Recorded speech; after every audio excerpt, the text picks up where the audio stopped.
The Little Prince, written by Antoine de Saint-Exupéry. Once, when I was 6 years old, I saw a magnificent picture in a book called The True Stories from Nature. It was about a primeval forest. It was a picture of a boa constrictor in the act of swallowing an animal. Here is a copy of the drawing. Now, there's a snake wrapped around a rat. The snake pretty much got the mouth over the snout of the rat. Only the shoulders are visible. The rest of the rat is curled up inside the coils of this snake. In the book it said, boa constrictors swallow their prey whole, without chewing it. After that, they are not able to move, and they sleep through the 6 months that they need for digestion. I pondered deeply, then, over the adventures of the jungle. And after some work with a colored pencil, I succeeded in making my first drawing. My drawing number 1, it looked something like this. It looks like a pile of dirt, maybe a hat. In the book, the pictures that's been drawn, all right? I showed my masterpiece to the grown-ups and asked them whether the drawing frightened them. But they answered, frightened? Why should anyone be frightened by a hat? My drawing was not a picture of a hat. It was a picture of a boa constrictor digesting an elephant. But since the grown-ups were not able to understand it, I made another drawing. I drew the inside of the boa constrictor so that the grown-ups could see it clearly. They always need to have things explained. My drawing number 2 looked like this. Much clearer for the adults to understand where the mouth of the snake is and how the elephant with tusks was swallowed by the snake. The grown-ups' response this time was to advise me to lay aside my drawings of boa constrictors, whether from the inside or the outside, and devote myself instead to geography, history, arithmetic, and grammar. That is why, at the age of 6, I gave up what might have been a magnificent career as a painter. I had been disheartened by the failure of my drawing number 1 and my drawing number 2. Grown-ups, they never understand anything by themselves, and it is tiresome for children to be always and forever explaining things to them. So, then I chose another profession and learned to pilot airplanes. I have flown a little over all parts of the world, and it is true that geography has been very useful to me. At a glance, I can distinguish China from Arizona. If one gets lost in the night, such knowledge is valuable. In the course of this life, I have had a great many encounters with great many people who have been concerned with matters of consequence. I have lived a great deal among grown-ups. I have seen them intimately, close at hand, and that hasn't much improved my opinion of them. Whenever I met one of them who seemed to me at all clear-sighted, I tried the experiment of showing him my drawing number 1, which I have always kept. I would try to find out, so, if this was a person of true understanding, But whoever it was, he or she would always say, "That is a hat." Then I would never talk to that person about boa constrictors or primeval forests or stars. I would bring myself down to his level. I would talk to him about bridge and golf and politics and neckties. And the grown-up would be greatly pleased to have met such a sensible man. So I lived my life alone without anyone that I could really talk to, until I had an accident with my plane in the desert of Sahara 6 years ago. Something was broken in my engine, and as I had with me neither a mechanic nor any passengers, I set myself to attempt the difficult repairs all alone. It was a question of life or death for me. I had scarcely enough drinking water to last a week. The first night, then, I went to sleep on the sand, 1,000 miles from any human habitation. I was more isolated than a shipwrecked sailor on a raft in the middle of the ocean. Thus you can imagine my amazement at sunrise when I was awakened by an odd little voice. It said, "If you please, draw me a sheep." What? Draw me a sheep? I jumped to my feet, completely thunderstruck. I blinked my eyes hard. I looked carefully all around me, and I saw a most extraordinary, very small person who stood there examining me with great seriousness. Here you may see the best portrait of that. Later I was able to make of him, but my drawing is certainly very much less charming than its model.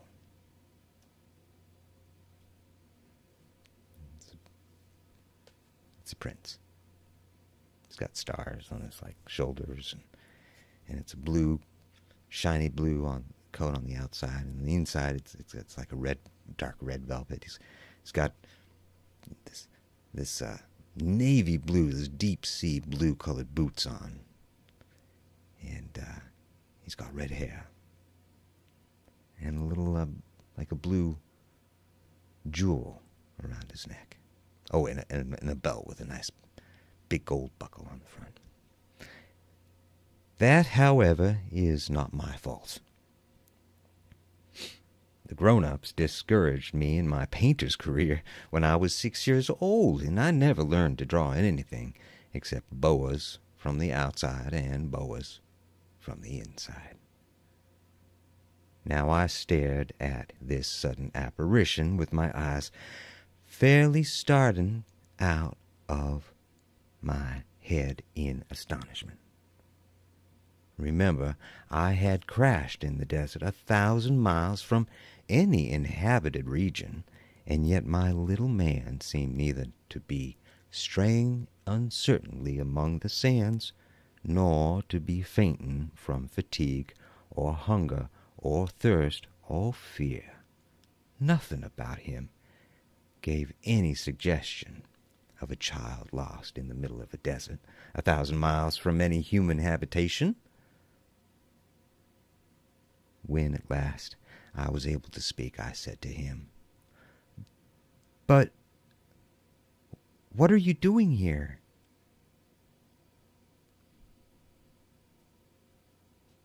And in answer,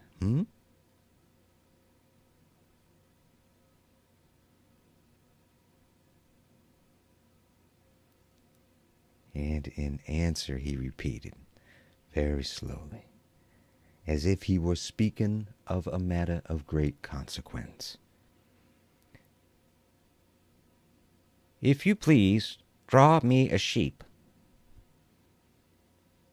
When a mystery is too overpowering, one dare not disobey. Absurd as it might seem to me, 1,000 miles from any human habitation, and in danger of death, I took out of my pocket a sheet of paper and my fountain pen. But then I remembered how my studies had been concentrated on geography, history, arithmetic, and grammar. And I told the little chap, a little crossly too, that I did not know how to draw. He answered me, "That doesn't matter. Draw me a sheep." But I had never drawn a sheep. So I drew for him one of the two pictures I had drawn so often. It was that of the boa constrictor from the outside, and I was astounded to hear the little fellow greet it with, "No, no, no. I do not want an elephant inside a boa constrictor. A boa constrictor is a very dangerous creature, and an elephant is very cumbersome. Where I live, everything is very, very small. What I need is a sheep. Draw me a sheep." So then I made a drawing. It's pretty good. Looks like a little sheep. You see all the little outlines of the fuzzy sheepskin? No, sheep fur? What do they call that? I don't know. Two round black beady eyes and his ears poking out to the side. Tiny, tiny little snout and little tiny lips. That's what it looks like in the book that I'm reading to you. He looked at it carefully, then said, "No, this sheep is already very sickly. Make me another." So I made another drawing. Man, the sheep was getting better, from what I can see in this photograph, in this book. A little more detailed. In fact, now he has horns. My friend smiled gently and indulgently. "You see yourself," he said, "that this is not a sheep. This is a ram. It has horns." So then I did my drawing over once more. Now, if you could see the picture I'm looking at right now, it's kind of like the same sheep that was drawn the first time. But it was rejected too, just like the others. "This one's too old. I want a sheep that will live a long time." By this time, my patience was exhausted, because I was in a hurry to start taking my engine apart. So I tossed off this drawing.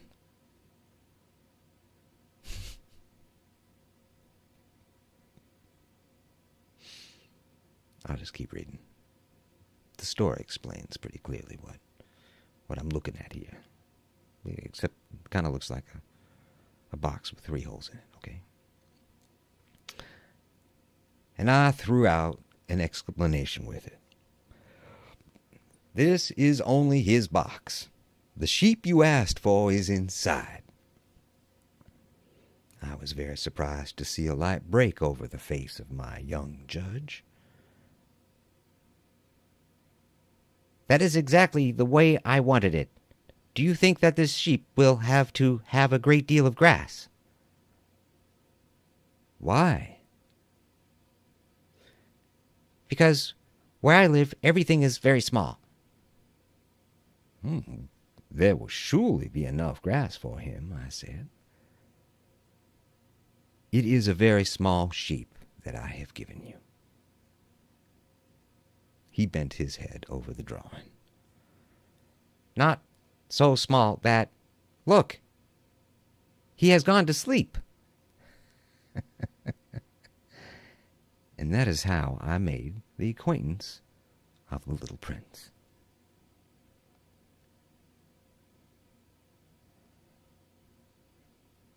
It took me a long time to learn where he came from. The little prince, who asked me so many questions, never seemed to hear the ones I asked him. It was from words dropped by chance that, little by little, everything was revealed to me. The first time he saw my airplane, for instance, I shall not draw my airplane. That would be too much complicated for me. He asked me, "What is that object?" "That is not an object. It flies. It is an airplane. It is my airplane." And I was proud to have him learn that I could fly. He cried out then, "What? You dropped down from the sky?" "Yes," I answered modestly.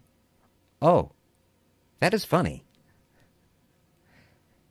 And the little prince broke into a lovely peal of laughter, which irritated me very much. I like my misfortunes to be taken seriously. Then he added, "So you too come from the sky? Which is your planet?" At that moment I caught a gleam of light in the impenetrable mystery of his presence, and I demanded abruptly, "Do you come from another planet?" But he did not reply. He tossed his head gently, without taking his eyes from my plane.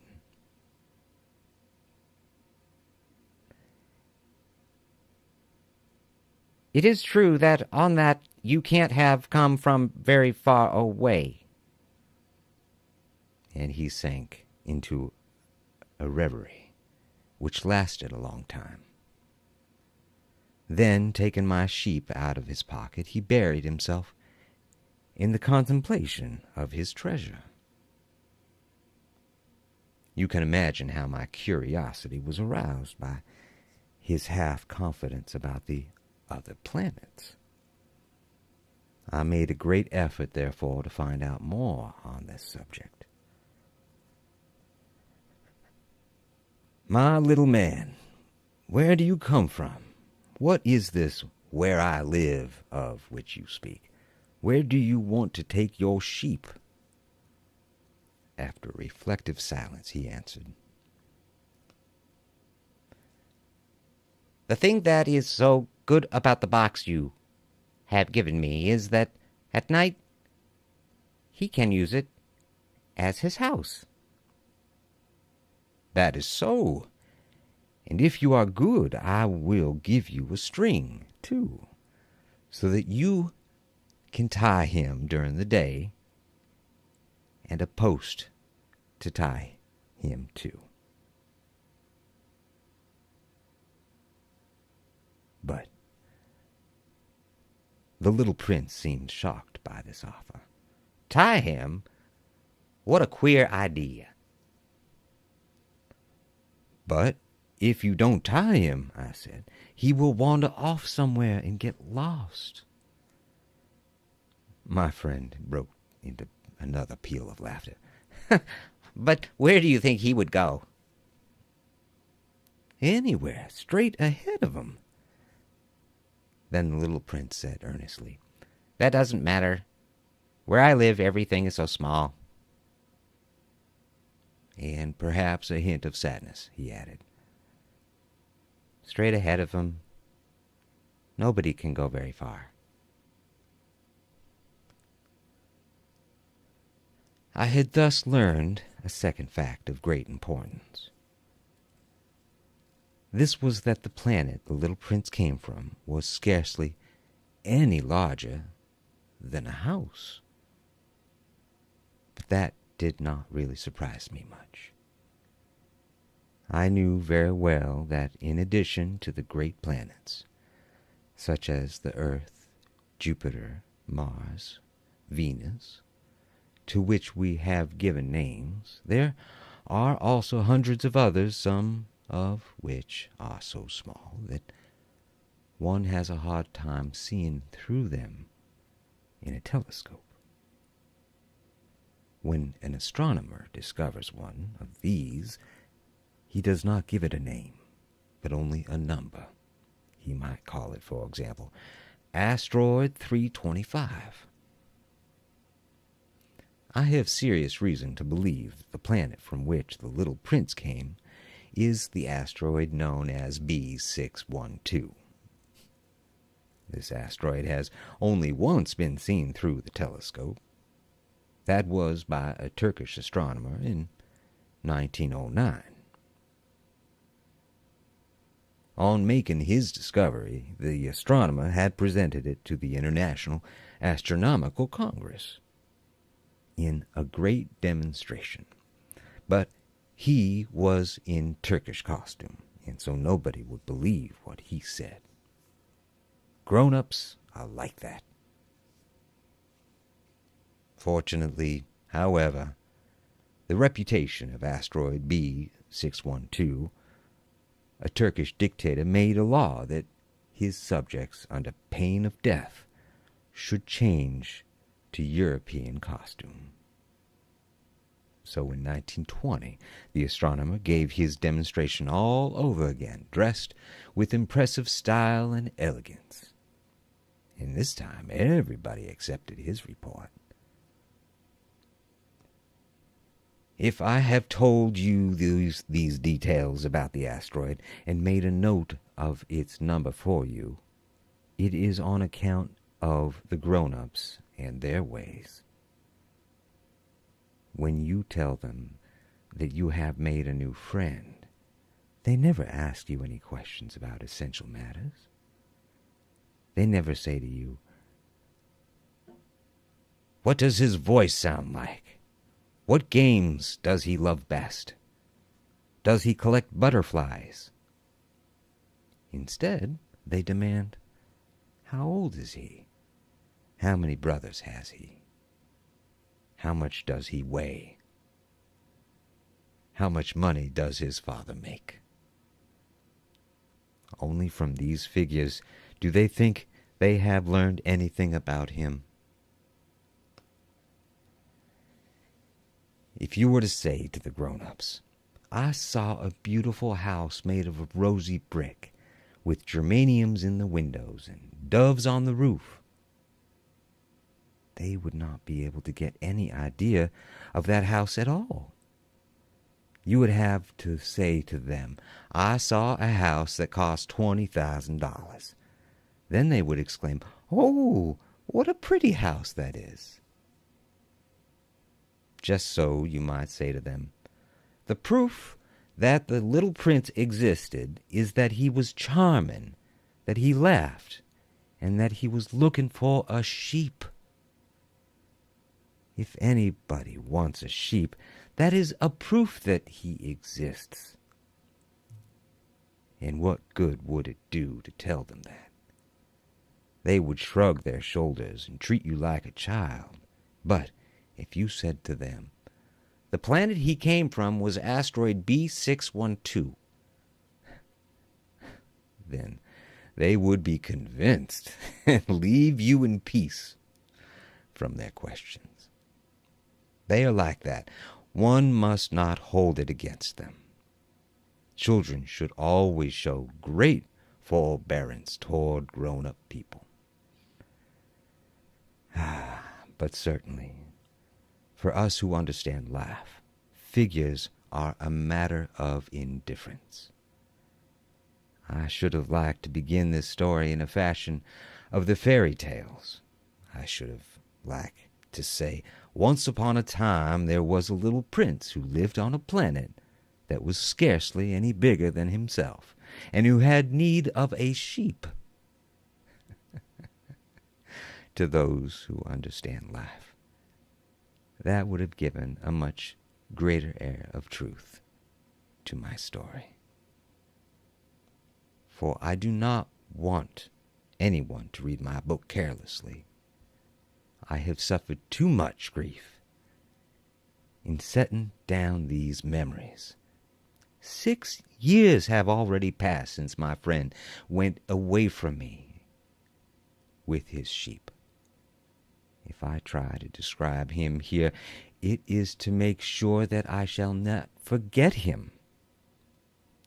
To forget a friend is sad. Not everyone has had a friend. And if I forget him, I may become like the grown-ups who are no longer interested in anything but figures. It is for that purpose again that I have brought a box of paints and some pencils. It is hard to take up drawing again at my age, when I have never made any pictures except those of the boa constrictor from the outside and the boa constrictor from the inside since I was 6. I shall certainly try to make my portraits as true to life as possible, but I am not at all sure of success. One drawing goes along all right, and another has no resemblance to its subject. I make some errors, too, in the little prince's height. In one place he is too tall, and in another too short. And I feel some doubts about the color of his costume. So I fumble along as best I can. Now good, now bad, and I hope generally fair to middling. In certain more important details I shall make mistakes. Alas. But that is something that will not be my fault. My friend never explained anything to me.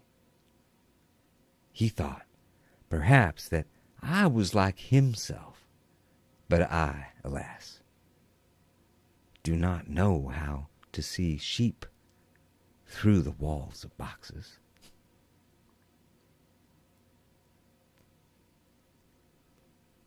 Perhaps I am a little like the grown-ups. I have grown old.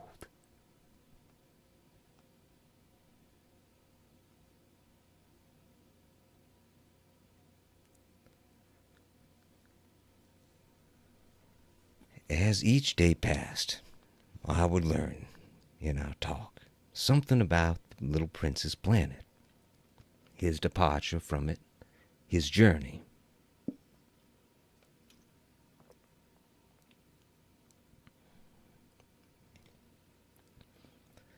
The information would come very slowly, as it might chance to fall from his thoughts. It was in this way that I heard on the 3rd day about the catastrophe of the boas,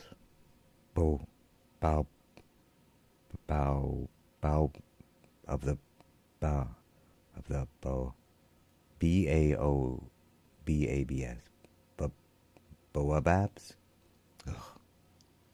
This time, once more, I had the sheep to thank for it. For this little prince asked me abruptly, as if seized by a grave doubt. "It is true, isn't it, that sheep eat little bushes?" "Yes, that is true." "Ah, I'm glad."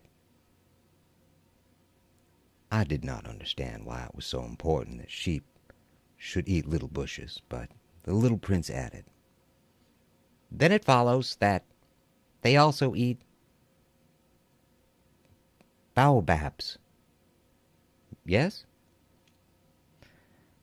I pointed out to the little prince that baobabs were not little bushes, but, on the contrary, trees as big as castles, and that even if he took a whole herd of elephants away with him, the herd would not eat up one single baobab. The idea of the herd of elephants made the little prince laugh. "We would have to put them one on top of the other," he said. But he made a wise comment.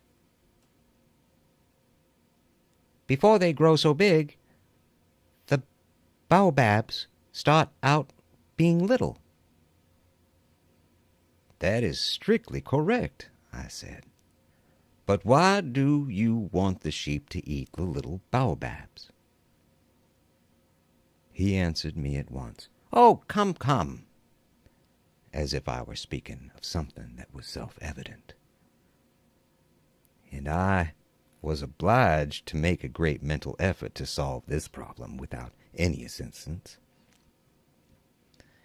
Indeed, as I learned, there were on the planet where the little prince lived, as on all planets, good plants and bad plants.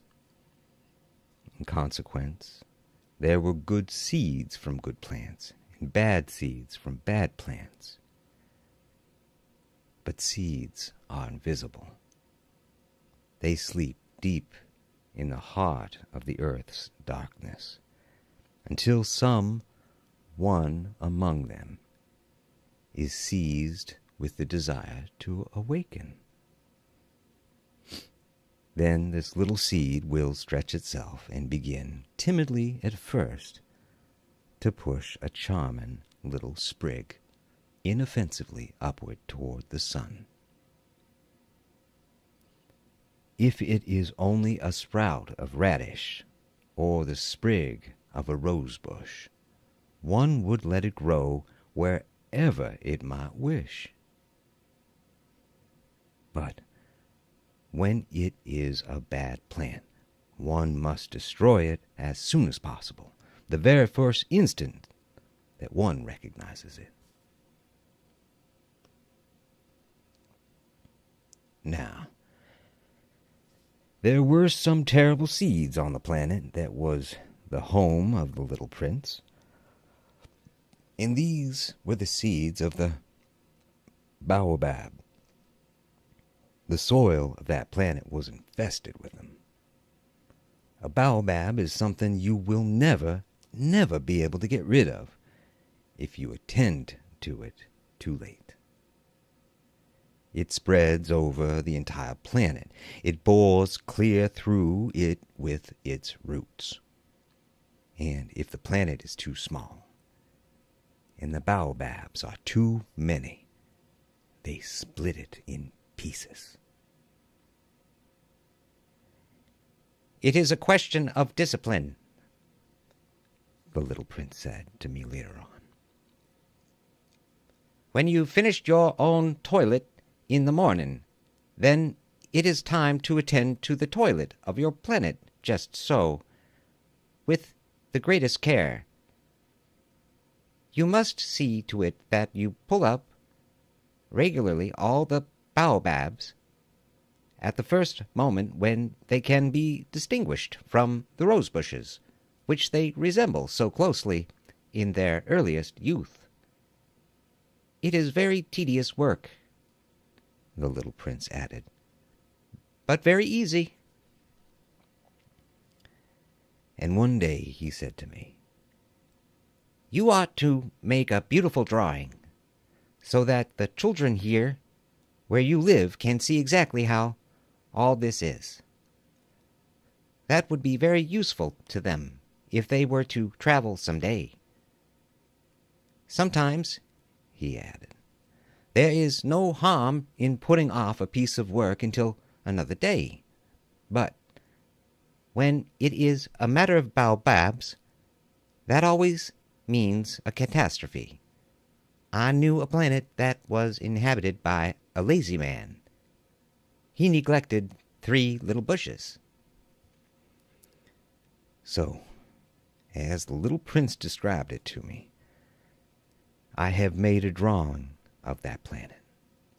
I do not much like to take the tone of a moralist, but the danger of the baobabs is so little understood, and such considerable risks would be run by anyone who might get lost on an asteroid, that for once I am breaking through my reserve. Children, I say plainly, watch out for the baobabs. My friends, like myself, have been skirting this danger for a long time, without ever knowing it, and so it is for them that I have worked so hard over this drawing. The lesson which I pass on by this means is worth all the trouble it has cost me.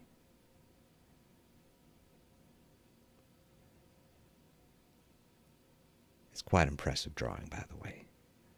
It's kind of like 3 trees sprouting, and kind of like a, what would you call those? Maybe Brussels sprouts, I'm not sure, but you have to see the picture to believe it. Perhaps you will ask me, why are there no other drawing in this book as magnificent, as impressive as this drawing of the baobabs? The reply is simple. I have tried. But with the others I have not been successful. When I made the drawing of the baobabs, I was carried beyond myself by the inspiring force of urgent necessity.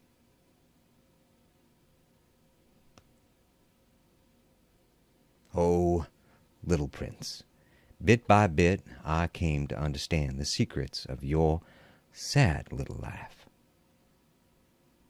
For a long time you had found your only entertainment in the quiet pleasures of looking at the sunset. I learned that new detail on the morning of the 4th day, when you said to me, "I am fond of sunsets. Come, let us go look at a sunset now." "But we must wait," I said. "Wait? For what?" "For the sunset. We must wait until it is time." At first, you seemed to be very much surprised. And then you laughed to yourself. You said to me, "I am always thinking that I am at home." Just so. Everybody knows that when it is noon in the United States, the sun is setting over France. If you could fly to France in 1 minute, you could go straight into the sunset, right from noon. Unfortunately, France is too far away for that. But on your tiny planet, my little prince, all you need do is move your chair a few steps. You can see the day end and the twilight follow whenever you like.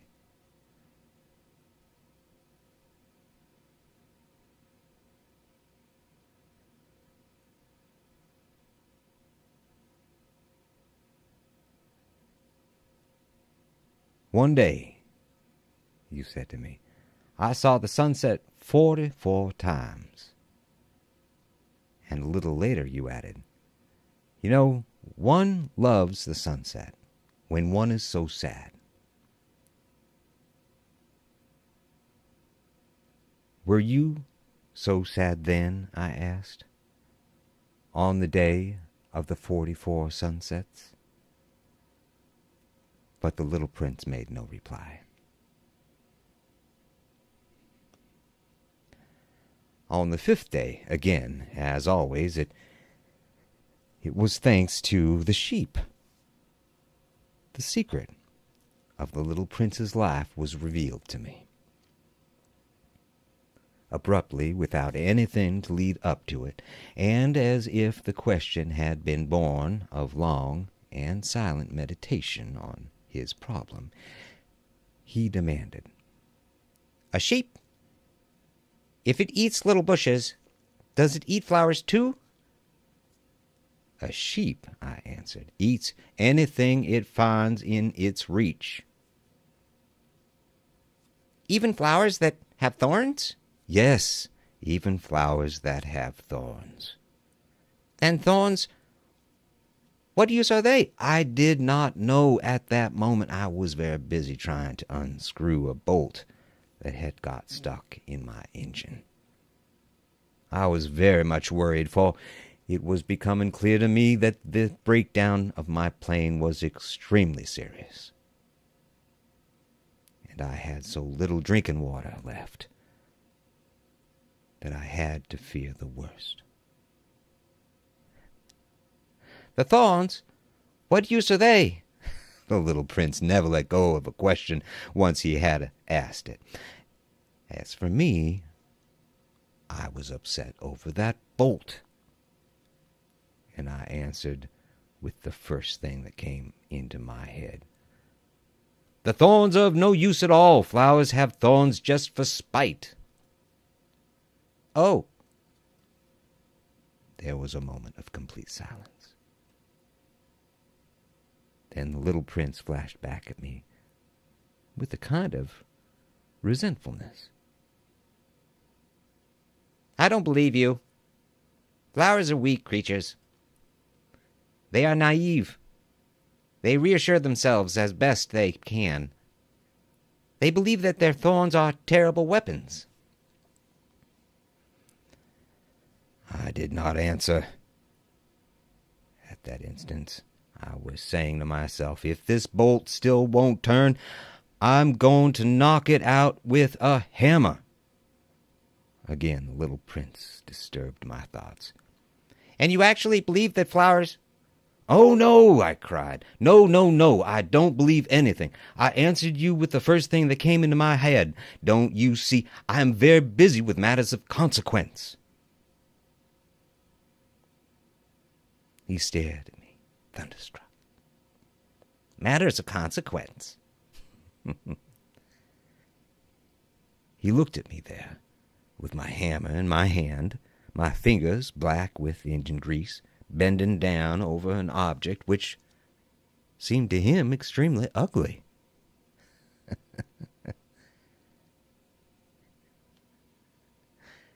"You talk just like the grown-ups." That made me a little ashamed, but he wasn't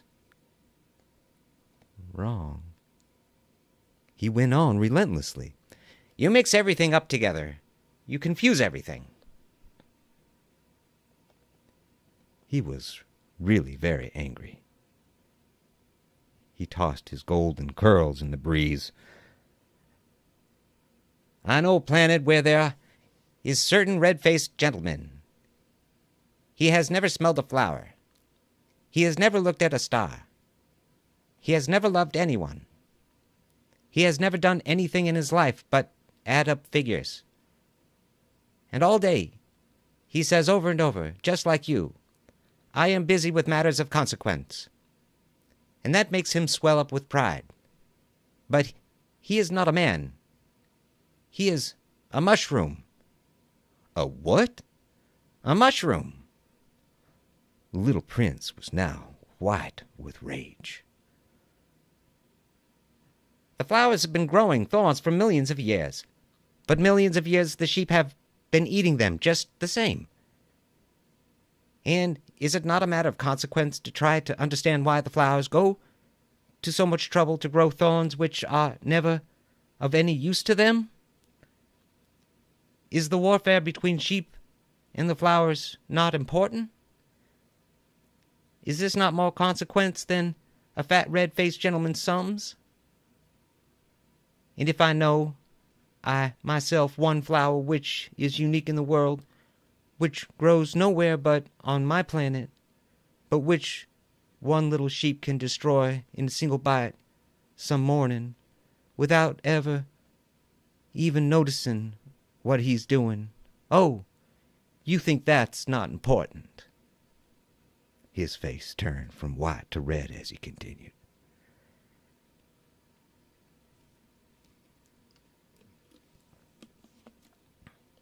"If someone loves a flower, of which just one single blossom grows, and all the millions and millions of stars, it is enough to make him happy just to look at the stars. He can say to himself, 'Somewhere my flower is there.' But if the sheep eats the flower, in one moment all his stars will be darkened. And you think that is not important?" He could not say anything more. His words were choked by the sobbing. The night had fallen. I had let my tools drop from my hands. Of what moment now was my hammer, my bolt, my thirst, or death? On one star, one planet, my planet, the Earth, there was a little prince to be comforted. I took him in my arms, and I rocked him. I said to him, "The flower that you love is not in danger. I will draw you a muzzle for your sheep. I will draw you a railing to put around your flower. I will." I did not know what to say to him. I felt awkward and blundering. I did not know how I could reach him, where I could overtake him and go on hand in hand with him once more. It is such a secret place, the land of tears.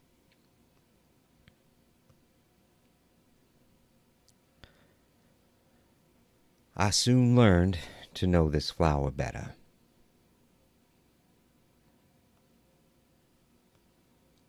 On the little prince's planet, the flowers had always been very simple. They had only one ring of petals. They took up no room at all. They were a trouble to nobody. One morning they would appear in the grass, and by night they would have faded peacefully away. But one day, from a seed blown from no one knew where, a new flower had come up. And the little prince had watched very closely over this small sprout, which was not like any other small sprout on his planet. It might, you see, have been a new kind of baobab. The shrub soon stopped growing and began to get ready to produce a flower. The little prince, who was present at the first appearance of a huge bud, felt at once that some sort of miraculous apparition must emerge from it. But the flower was not satisfied to complete the preparations for her beauty in the shelter of her green chamber. She chose her colors with the greatest care. She dressed herself slowly. She adjusted her petals one by one. She did not wish to go out into the world all rumpled, like a field poppies. It was only in the full radiance of her beauty that she wished to appear. Oh, yes, she was coquettish creature, and her mysterious adornment lasted for days and days.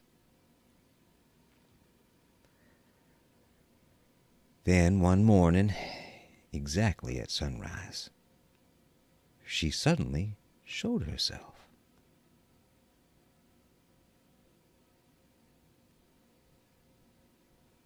And after working with all this painstaking precision, she yawned and said, I'm scarcely awake. I beg that you will excuse me. My petals are still all disarranged. But the little prince could not restrain his admiration. Oh, how beautiful you are! Am I not? The flower responded sweetly. And I was born at the same moment as the sun. The little prince could guess easily enough that she was not any too modest. But how moving and exciting she was.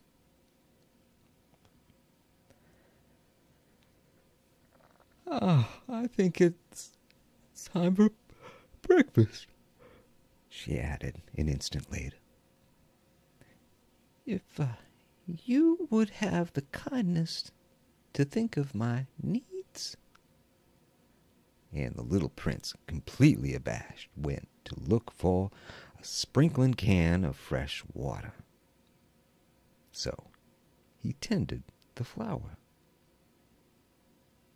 So, too, she began very quickly to torment him with her vanity, which was, if the truth be known, a little difficult to deal with. One day, for instance, when she was speaking of her 4 thorns, she said to the little prince, "Let the tigers come with their claws." "There are no tigers on my planet," the little prince objected. "And anyways, tigers do not eat weeds." "I'm not a weed," the flower replied sweetly. "Please excuse me." Well, I am not at all afraid of tigers, she went on. But I have a horror of drafts. I suppose you wouldn't have a screen for me,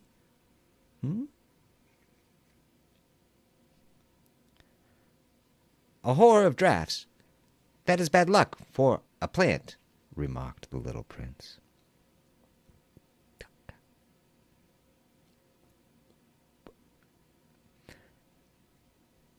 And added to himself,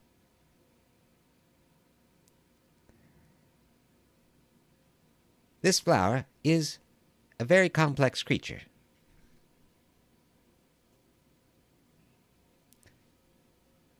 "At night, I want you to put me under a glass globe.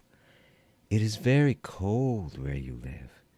In the place I come from—" But she interrupted herself at that point. She had come in the form of a seed.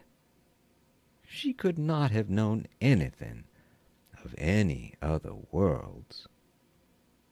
Embarrassed over having let herself be caught on the verge of such a naive untruth, she coughed 2 or 3 times in order to put the little prince in the wrong.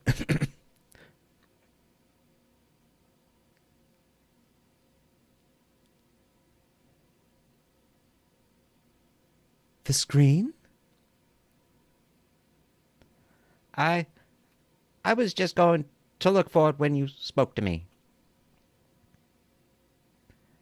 Then she forced her cough a little more, so that he should suffer from the remorse just the same.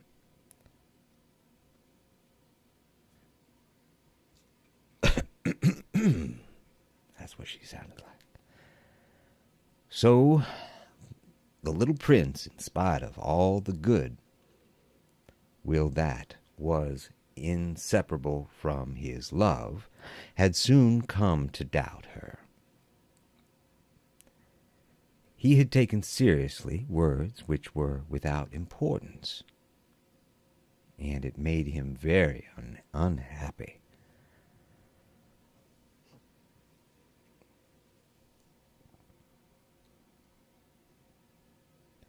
"I ought not to have listened to her," he confided to me one day. "One never ought to listen to the flowers. One should simply look at them and breathe their fragrance.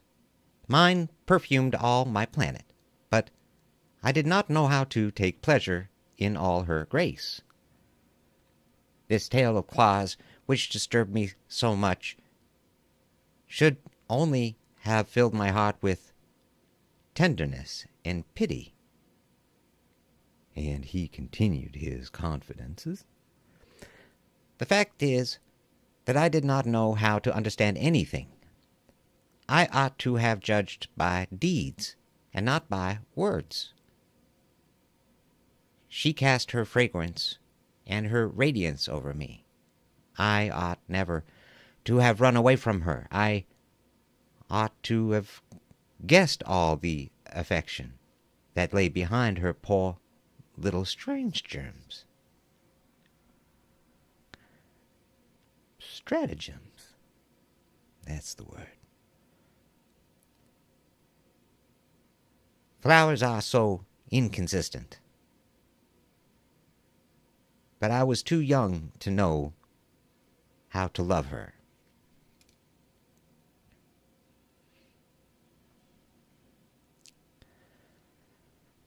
I believe that for his escape he took an advantage of the migration of a flock of wild birds. On the morning of his departure, he put his planet in perfect order. He carefully cleaned out his active volcanoes. He possessed 2 active volcanoes, and they were very convenient for heating his breakfast in the morning. He also had 1 volcano that was extinct. But, as he said, "One never knows." So he cleaned out the extinct volcano, too. If they are well cleaned out, volcanoes burn slowly and steadily, without eruptions. Volcanic eruptions are like fires in a chimney. On our Earth, we obviously much too small to clean our volcanoes. That is why they bring no end of trouble upon us. The little prince also pulled up with a certain sense of dejection. The last little shoots of the babawas. He believed that he would never want to return. But on this last morning, all these familiar tasks seemed very precious to him. And when he watered the flower for the last time, he prepared to place her under the shelter of her glass globe. He realized that he was very close to tears. "Goodbye," he said to the flower. But she made no answer. "Goodbye," he said again. The flower coughed, but it was not because she had a cold. "I have been silly," she said to him at last. "I ask for your forgiveness. Try to be happy." He was surprised by this absence of reproaches. He stood there all bewildered, the glass globe held arrested in mid-air. He did not understand this quiet sweetness. "Of course I love you," the flower said to him. "It is my fault that you have not known it all the while. That is of no importance. But you have been just as foolish as I. Try to be happy. Let the glass globe be. I don't want it any more. But the wind! My cold is not so bad as all that. The cool night air will do me good. I am a flower. But the animals, well, I must endure the presence of 2 or 3 caterpillars if I wish to become acquainted with the butterflies. It seems that they are very beautiful, and if not the butterflies and the caterpillars, who will call upon me? You will be far away. As for the large animals, I am not at all afraid of any of them. I have my claws. And naively, she showed her 4 thorns. Then she added, "Don't linger like this. I have decided to go away. Now, go." For she did not want him to see her crying. She was such a proud flower.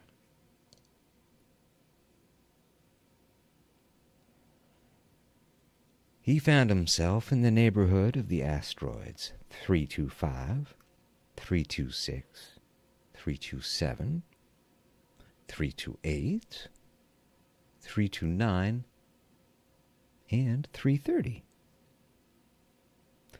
He began, therefore, by visiting them in order to add to his knowledge. The first of them was inhabited by a king, clad in royal purple and ermine. He was seated upon a throne which was at the same time both simple yet majestic. "Ah, here is a subject," exclaimed the king. "When he saw the little prince coming," and the little prince asked himself,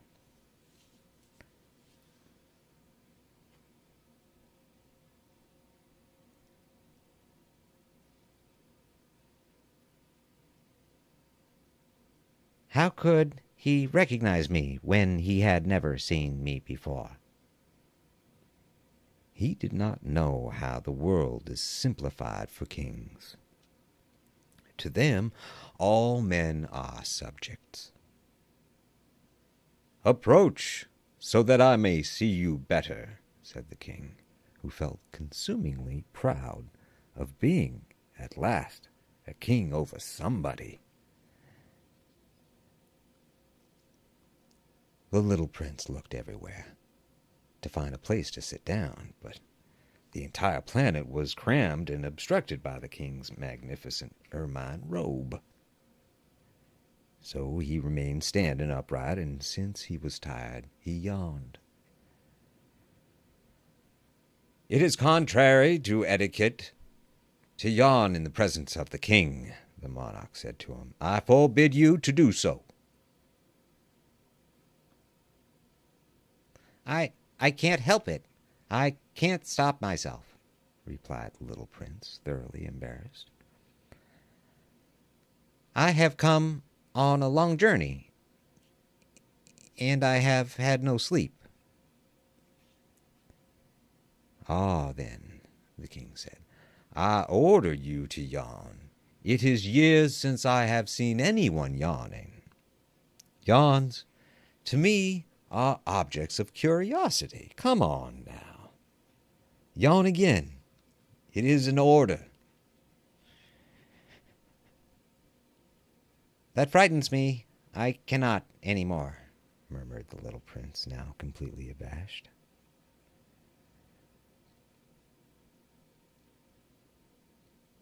Replied the king. "Then I order you choose sometimes to yawn and sometimes to... He sputtered a little and seemed vexed. For what the king fundamentally insisted upon was that his authority should be respected. He tolerated no disobedience. He was an absolute monarch. But because he was a very good man, he made his orders reasonable.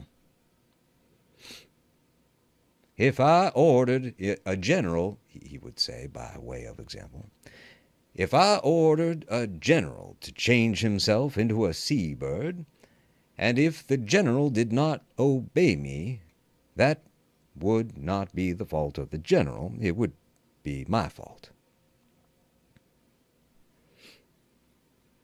May I sit down? Came now a timid inquiry from the little prince. I order you to do so, the king answered him, and majestically gathered a fold of his ermine mantle. But the little prince was wondering, the planet was so tiny, over what could this king really rule? Sire, he said to him, I beg that you will excuse my asking you a question. I order you to ask me a question, the king hastened to assure him. Sire, over what do you rule? Over everything, the king said with magnificent simplicity. Over everything? The king made a gesture which took in his planet and other planets and all stars. Over all that? Asked the little prince. Over all that, the king answered. For his rule was not only absolute, it was also universal. And the stars obey you? They certainly do, the king said. They obey instantly. I do not permit insubordination. Such power was a thing for a little prince to marvel at. If he had been master of such complete authority, he would have been able to watch the sunset not 44 times in one day, but 72, or even 100, or even 200 times without ever having to move his chair. And because he felt a bit sad about, as he remembered his little planet which he had forsaken, he plucked up his courage and asked the king a favor. I should like to see a sunset. Do me that kindness. Order the sun to set. If I ordered a general to fly from one flower to another like a butterfly, or to write a tragic drama, or to change himself into a sea-bird, and if the general did not carry out the order that he had received, which one of us would be in the wrong? The king demanded. The general or myself? You, said the little prince firmly. Exactly. One must require from each one the duty which each one can perform, the king went on.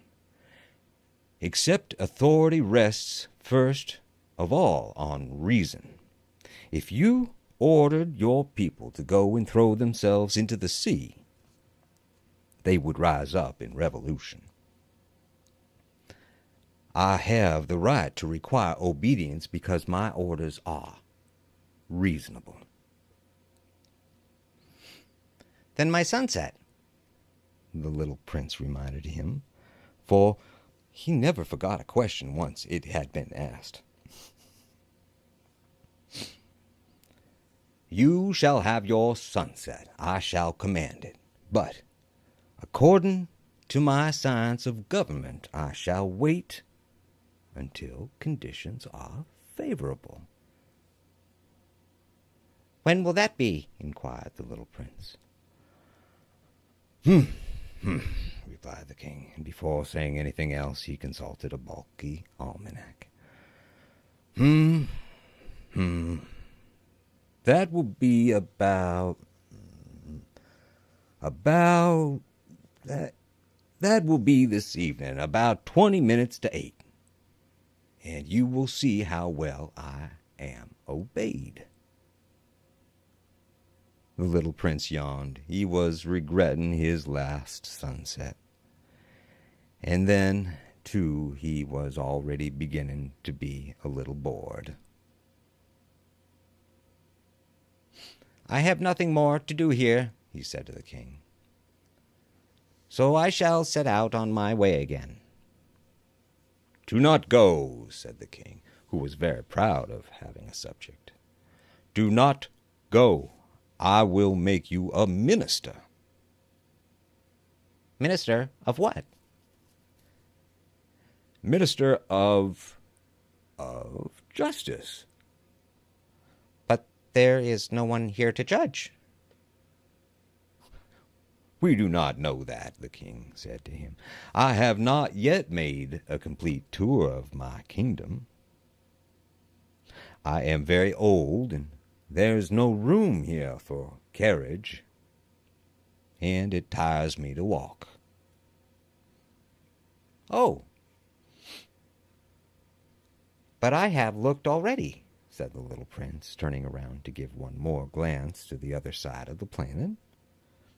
On that side, as on this, there was nobody at all. Then you shall judge yourself, the king answered. That is the most difficult thing of all.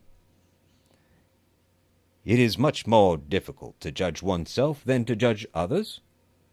If you succeed in judging yourself rightly, then you are indeed a man of true wisdom.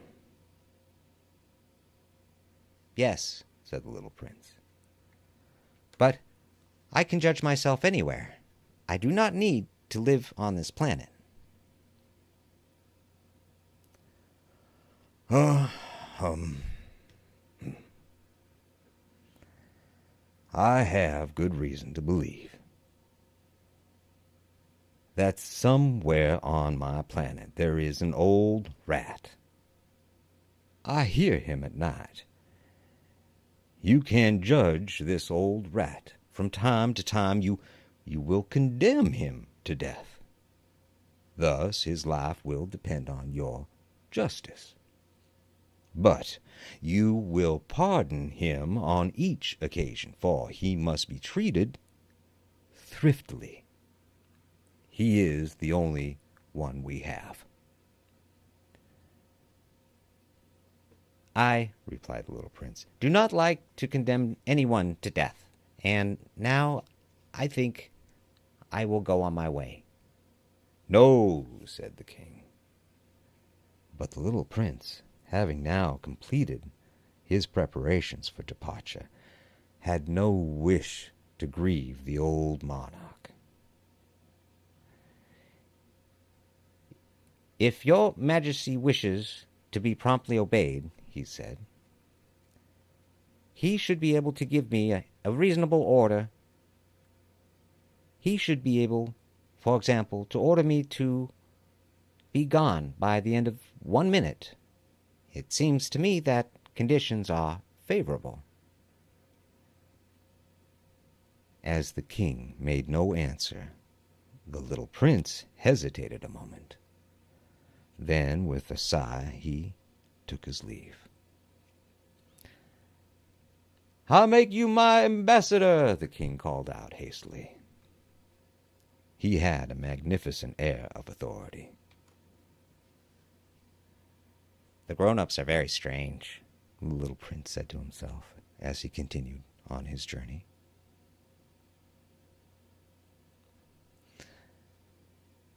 The second planet was inhabited by a conceited man.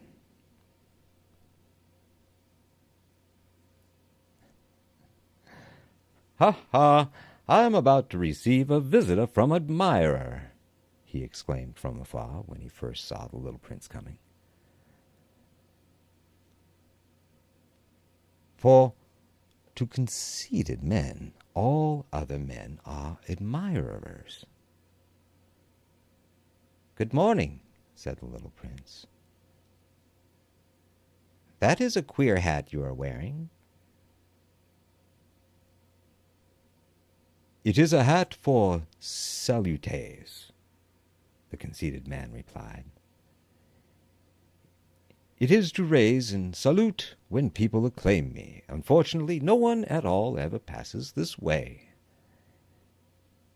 Yes, said the little prince, who did not understand what the conceited man was talking about.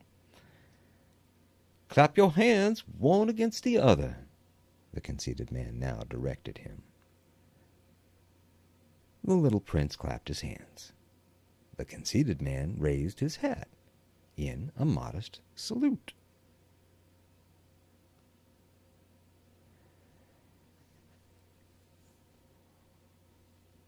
This is more entertaining than the visit to the king, the little prince said to himself. And he began again to clap his hands, one against the other. The conceited man again raised his hat in salute. After 5 minutes of this exercise, the little prince grew tired of the game's monotony.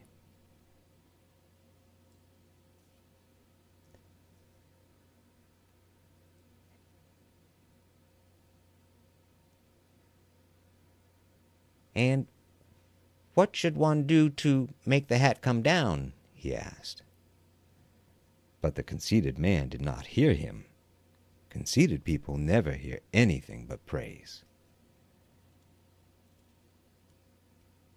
Do you really admire me very much? He demanded of the little prince. What does that mean, admire?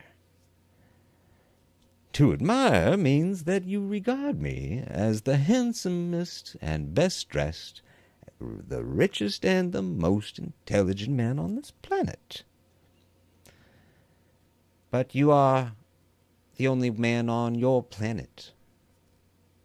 Do me this kindness. Admire me just the same.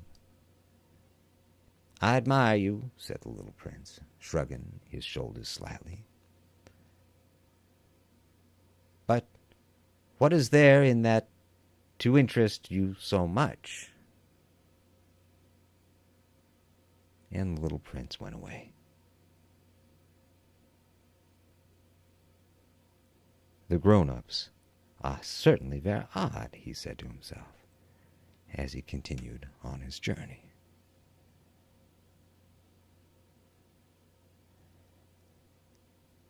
The next planet was inhabited by a tippler. This was a very short visit, but it plunged the little prince into deep dejection.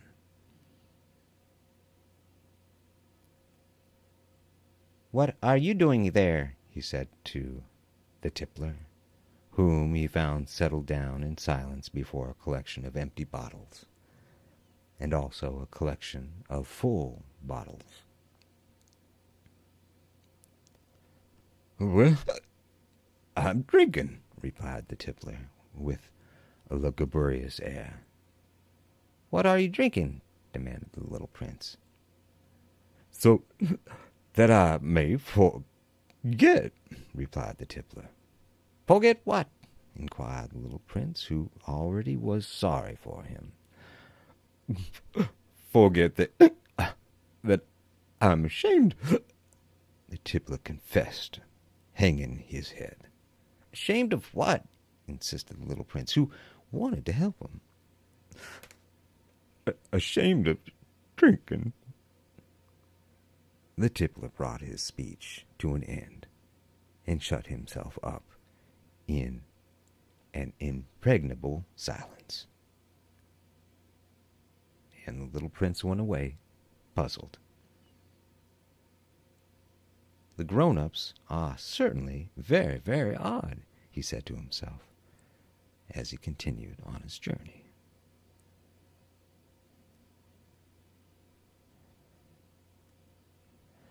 The fourth planet belonged to a businessman. This man was so much occupied that he did not even raise his head at the little prince's arrival. "Good morning," the little prince said to him. Your cigarette has gone out." 3 and 2 make 5. 5 and 7 make 12. 12 and 3 make 15. Good morning. 15 and 7 make 22. 22 and 6 makes 28. I haven't time to light it again. 26 and 5 make 31. Phew. Then that makes 501,622,731. 500 million what? Asked the little prince. Eh? Are you still there? 501 million. I can't stop. I have so much to do. I am concerned with matters of consequence. I don't amuse myself with balderdash. 2 and 5 make 7. 501 million what? Repeated the little prince, who never in his life had let go of a question once he had asked it. The businessman raised his head. During the 54 years that I have inhabited this planet, I have been disturbed only 3 times. First time was 22 years ago, when some giddy goose fell from goodness knows where. He made the most frightful noise that resounded all over the place, and I made 4 mistakes in my addition. The second time, 11 years ago, I was disturbed by an attack of rheumatism.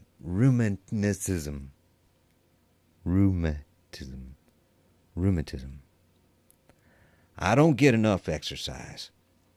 I have no time for loafing. The third time, well, this is it. I was saying then 501 million. Millions of what? The businessman suddenly realized that there was no hope of being left in peace until he answered this question. Millions of those little objects, he said, which one sometimes sees in the sky.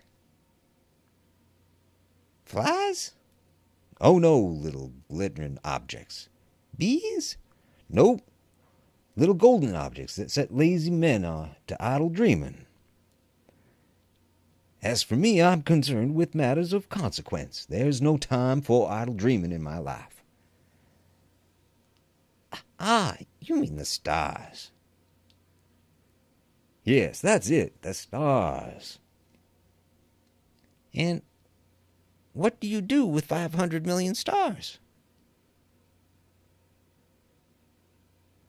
501,622,731.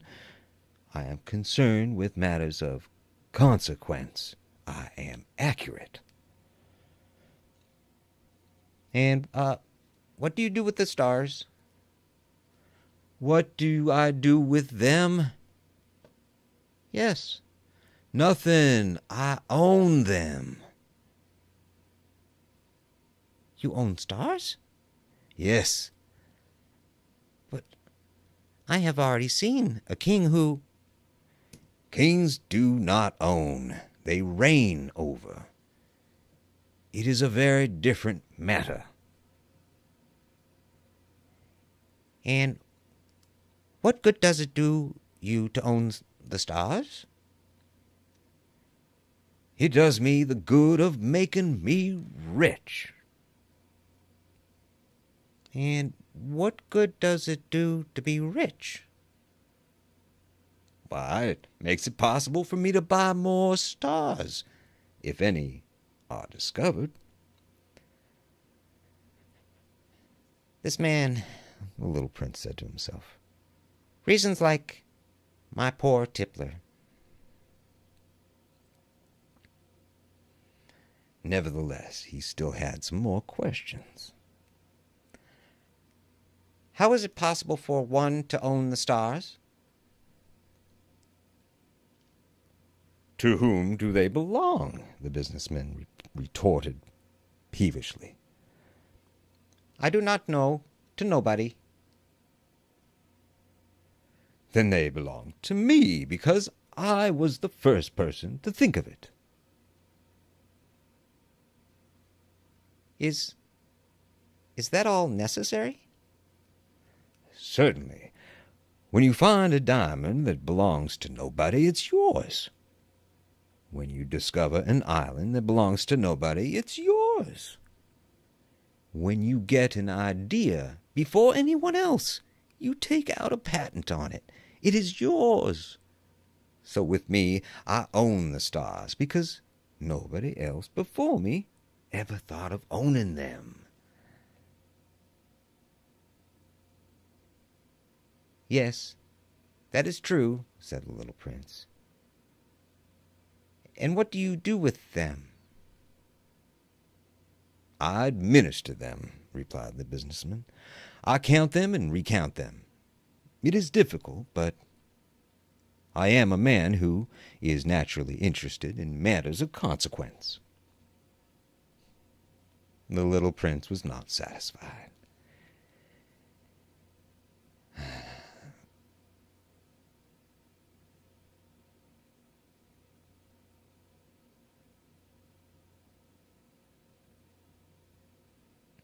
If I owned a silk scarf, he said, I could put it around my neck and take it away with me. If I owned a flower, I could pluck that flower, and take it away with me. But you cannot pluck the stars from heaven. No, but I can put them in the bank. Whatever does that mean? That means that I write the number of my stars on a little paper, and then I put this paper in a drawer and lock it with a key. And that is all? That is enough, said the businessman. It is entertaining, thought the little prince. It is rather poetic, but it is of no great consequence. On matters of consequence, the little prince had ideas which were very different from those of the grown-ups. I myself own a flower, he continued his conversation with the businessman, which I water every day. I own 3 volcanoes, which I clean out every week, for I also clean out the one that is extinct, but one never knows. It is of some use to my volcanoes, and it is of some use to my flower that I own them.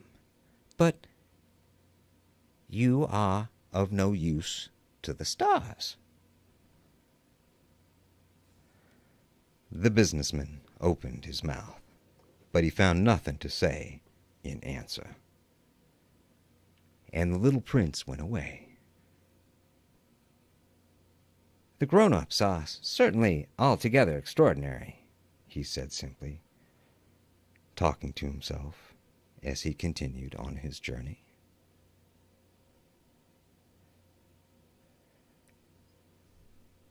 The 5th planet was very strange. It was the smallest of all. There was just enough room on it for a street lamp and a lamplighter. The little prince was not able to reach any explanation of the use of a street lamp and a street lighter. Somewhere in the heavens, on a planet which had no people and not one house, But he said to himself, nevertheless, "It may well be that this man is absurd, but he is not so absurd as the king, the conceited the man, the businessman, and the tippler, for at least his work has some meaning. When he lights a street lamp, it is as if he brought one more star to life, or one flower. When he puts out his lamp, he sends the flower or the star to sleep. That is a beautiful occupation. And since it is beautiful, it is truly useful." When he arrived on the planet, he respectfully saluted the lamplighter. "Good morning. What have you just put out your lamp?" "Those are the orders," replied the lamplighter. "Good morning." "What are the orders?" "The orders are that I put out my lamp. Good evening." And he lighted his lamp again. "But why have you just lightened it again?" "Those are the orders," replied the lamplighter. "I do not understand," said the little prince. "There's nothing to understand," said the lamplighter. "Orders are orders. Good morning." And he put out his lamp. Then he mopped his forehead with a handkerchief decorated with red squares. "I follow a terrible profession. In the old days I was reasonable. I put the lamp out in the morning, and in the evening I lighted it again. I have the rest of the day for relaxation, and the rest for the night of sleep." "And the orders have been changed since that time?" "The orders have not been changed," said the lamplighter. "That is the tragedy. From year to year the planet has turned more rapidly, and the orders have not been changed." "Then what?" asked the little prince. "Then the planet now makes a complete turn every minute, and I no longer have a single second for a response. Once every minute I have to light my lamp and put it out." "That is very funny. A day lasts only 1 minute here, where you live?" "It is not funny at all," said the lamplighter. "While we have been talking with each other, a month has gone by." "A month?" "Yes, a month. 30 minutes, 30 days. Good evening." And he lighted his lamp again. As the little prince watched him, he felt that he loved this lamplighter, who was so faithful to his orders. He remembered the sunsets which he himself had gone to seek, in other days, merely by pulling up his chair, and he wanted to help his friend. "You know," he said, "I can tell you a way you can rest whenever you want to." "I always want rest," said the lamplighter. "For it is possible for a man to be faithful and lazy at the same time." The little prince went on with this explanation. "Your planet is so small that 3 strides will take you all the way around it. To be always in the sunshine, you need only walk around rather slowly. When you want to rest, you will walk, and the day will last as long as you like." "That doesn't do me much good," said the lamplighter. "The one thing I love in life is to sleep."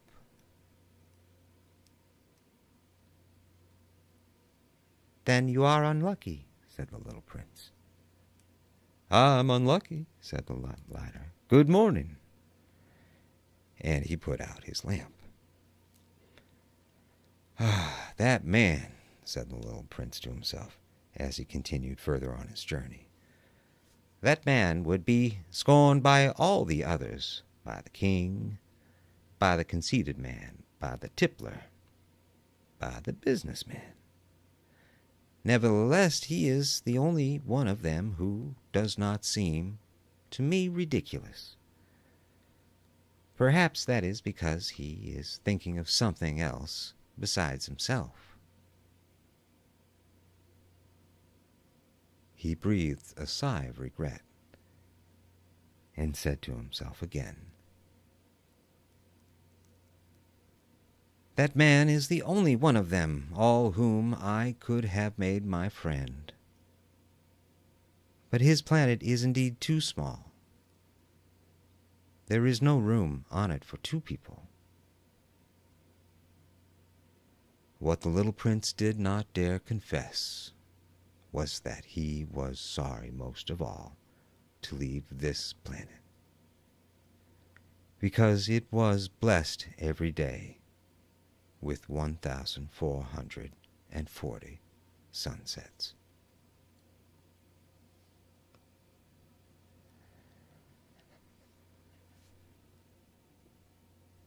The sixth planet was 10 times larger than the last one. It was inhabited by an old gentleman who wrote voluminous books. Oh, look, here is an explorer," he exclaimed to himself when he saw the little prince coming. The little prince sat down on the table and panted a little. He had already traveled so much and so far. "Where do you come from?" the old gentleman said to him. "What is that big book?" said the little prince. "What are you doing?" I am a geographer," said the old gentleman.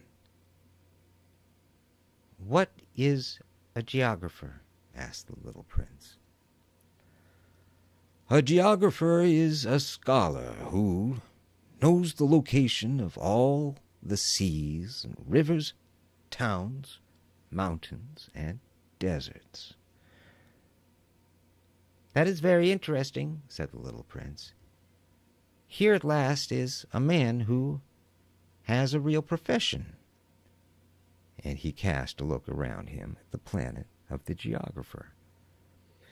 It was the most magnificent and stately planet that he had ever seen.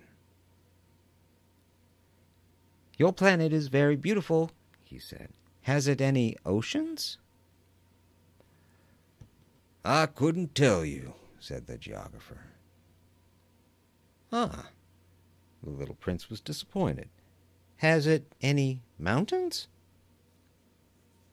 "I couldn't tell you," said the geographer.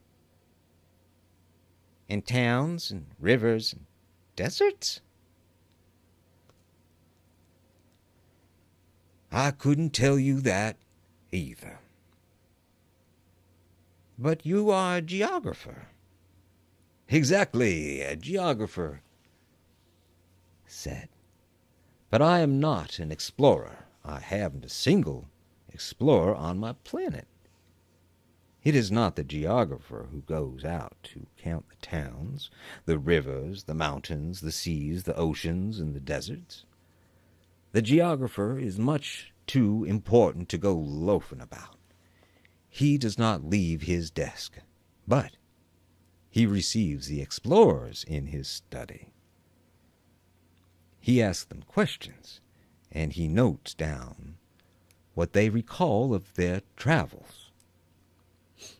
And if the recollections of any one among them seem interesting to him, the geographer orders an inquiry into that explorer's moral character." "Why is that?" "Because an explorer who told lies would bring disaster on the books of the geographer. So, would an explorer who drank too much. Well, why is that? Asked the little prince. Because intoxicated men see double. Then the geographer would note down 2 mountains in a place where there was only one. I know one, said the little prince, who would make a bad explorer. That is possible. Then, when the moral character of the explorer is shown to be good, an inquiry is ordered into his discovery. One goes to see it? No, that would be too complicated. But one requires the explorer to furnish proofs. For example, if the discovery in question is that of a large mountain, one requires that large stones be brought back from it. The geographer was suddenly stirred to excitement. But you came from far away. You are an explorer. You shall describe your planet to me. And having opened his big register, the geographer sharpened his pencil. The recitals of explorers are put down first in pencil. One waits until the explorer has furnished proofs before putting them down in ink. Well, said the geographer expectantly. Oh, where I live? Said the little prince. It is not very interesting. It is also small. I have 3 volcanoes. 2 volcanoes are active, and the other is extinct, but one never knows. One never knows, said the geographer. I have also a flower. We do not need to record flowers, said the geographer. Why is that? The flower is the most beautiful thing on my planet. We do not record them, said the geographer, because they are ephemeral. What does that mean, ephemeral? Geographies, said the geographer, are the books which, of all books, are most concerned with matters of consequence. They never become old-fashioned. It is very rarely that a mountain changes its position. It is very rarely that an ocean empties itself of its waters. We write of eternal things. But extinct volcanoes may come to life again, the little prince interrupted. What does that mean, ephemeral? Whether volcanoes are extinct or alive, it comes to the same thing for us, said the geographer. The thing that matters to us is the mountain. It does not change. But what does that mean, ephemeral? Repeated the little prince, who never in his life had let go of a question once he had asked it. It means which is in danger of speedy disappearance. Is my flower in danger of speedy disappearance? Certainly is. My flower is ephemeral? The little prince said to himself. And she has only 4 thorns to defend herself against the world? And I have left her on my planet all alone? Huh? That was the first moment of regret. But he took courage once more. What place would you advise me to visit now? He asked. The planet Earth, replied the geographer. It has a good reputation.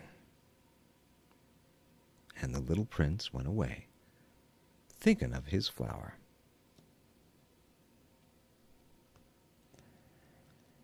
So then, the 7th planet was Earth. The Earth is not just an ordinary planet.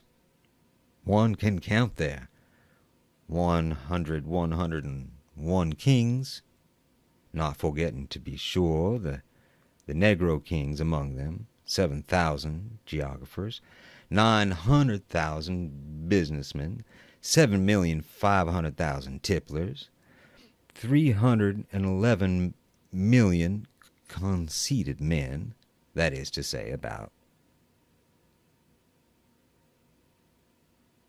2 billion grown-ups. To give you an idea of the size of the earth, I will tell you that before the invention of electricity, it was necessary to maintain over the whole of 6 continents a veritable army of 4,652,511 lamplighters for the street lamps. Seen from a slight distance, that would make a splendid spectacle. The movements of this army would be regulated like those of the ballet in the opera. First come the turn of the lamplighters of New Zealand and Australia. Having set their lamps alight, these would go off to sleep. Next, the lamplighters of China and Siberia would enter for their steps in the dance. And then they too would be waved back into the wings. After that would come the turn of the lamplighters of Russia and the Indies, then those of Africa and Europe, then those of South America, then those of South America,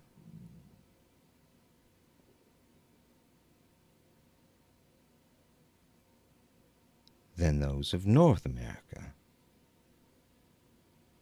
And never would they make a mistake in the order of their entry upon the stage. It would be magnificent. Only the man who was in charge of the single lamp at the North Pole, and his colleague who was responsible for the single lamp at the South Pole, only these two would live free from toil and care. They would be busy twice a year.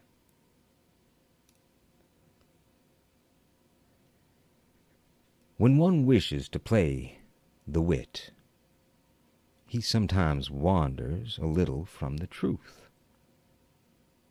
I have not been altogether honest in what I have told you about the lamplighters, and I realize that I run the risk of giving a false idea of our planet to those who do not know it.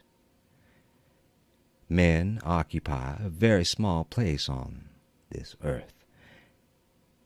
If the 2 billion inhabitants who people its surface were all to stand upright and somewhat crowd together, as they do for some big public assembly, they could easily be put into one public square 20 miles long and 20 miles wide.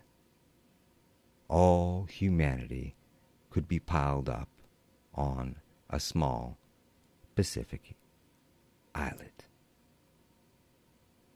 The grown-ups, to be sure, will not believe you when you tell them that. They imagine that they fill a great deal of space. They fancy themselves as important as the baobabs. You should advise them then to make their own calculations. They adore figures, and that would please them. But do not waste your time on this extra task. It is unnecessary. You have, I know, confidence in me. When the little prince arrived on the earth, he was very much surprised not to see any people. He was beginning to be afraid he had come to the wrong planet, when a coil of gold, the color of the moonlight, flashed across the sand. "Good evening," said the little prince, courteously.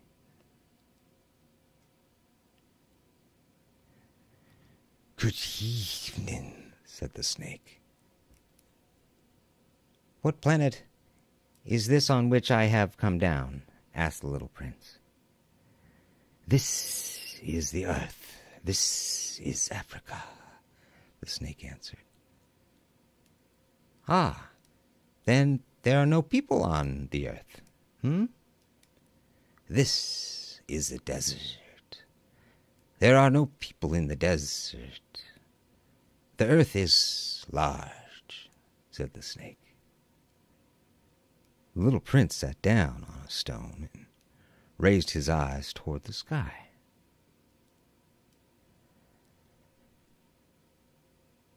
"I wonder," he said, "whether the stars are set alight in heaven so that one day each one of us may find his own again.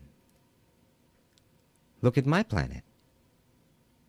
It is right there above us. But how far away it is." "It is beautiful," the snake said. "What has brought you here?" "I have been having some trouble with the flower," said the little prince. "Ah," said the snake. And they were both silent. "Where are the men?" the little prince at last took up the conversation again. "It is a little lonely in the desert."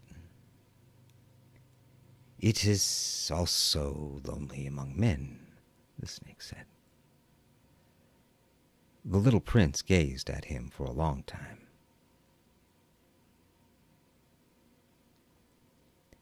"You are a funny animal," he said at last. "You are no thicker than a finger." "But I am more powerful than the finger of a king," said the snake. The little prince smiled. "You are not very powerful. You haven't any feet. You cannot even travel." "I can carry you further than any ship could take you," said the snake. He twined himself around the little prince's ankle like a golden bracelet.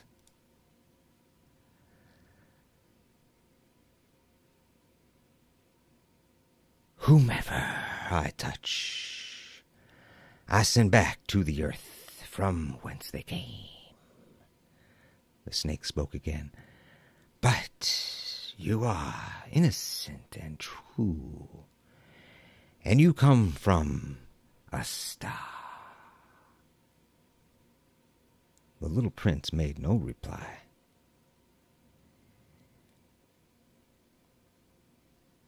"You move me to pity.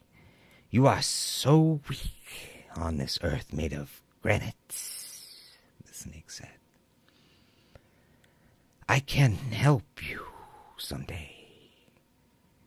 If you grow too homesick for your own planet, I can." "Oh, I understand you very well," said the little prince. "But why do you always speak in riddles?" "I solve them all," said the snake. And they were both silent.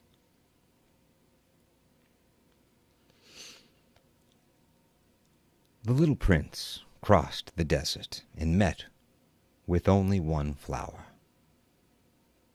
It was a flower with 3 petals. A flower of no account at all. "Good morning," said the little prince. "Good morning," said the flower. "Where are the men?" The little prince asked politely. The flower had once seen a caravan passing. Men? She echoed. I think there are 6 or 7 of them in existence. I saw them several years ago, but one never knows where to find them. The wind blows them away. They have no roots, and that makes their life very difficult. Goodbye, said the little prince. Goodbye, said the flower.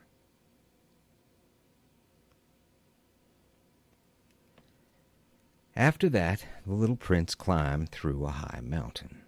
The only mountains he had ever known were the 3 volcanoes which came up to his knees. And he used the extinct volcano as a footstool. From a mountain as high as this one, he said to himself, I shall be able to see the whole planet at one glance, and all the people. But he saw nothing, save peaks of rocks that were sharpened like needles. Good morning, he said courteously. Good morning, good morning, good morning, answered the echo. Who are you? Said the little prince. Who are you? Who are you? Who are you? Answered the echo. Be my friends. I am all alone, he said. I am all alone, all alone, all alone, answered the echo. What a queer planet, he thought. It is altogether dry and altogether pointed, and altogether harsh and forbidden. And the people have no imagination. They repeat whatever one says to them.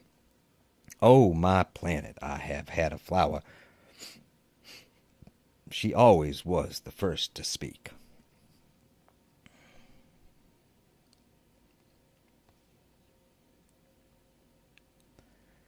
But it happened that after walking for a long time through the sand and rocks and snow, the little prince at last came upon a road, and all roads lead to the abodes of men. Good morning, he said. He was standing before a garden, all abloom with roses.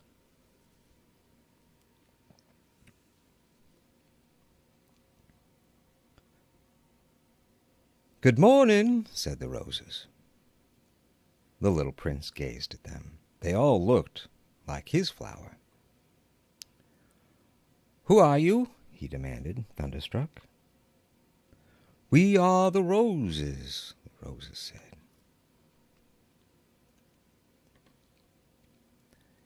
And he was overcome with sadness. His flower had told him that she was the only one of a kind in all the universe, and here were 5,000 of them, all alike, in one single garden.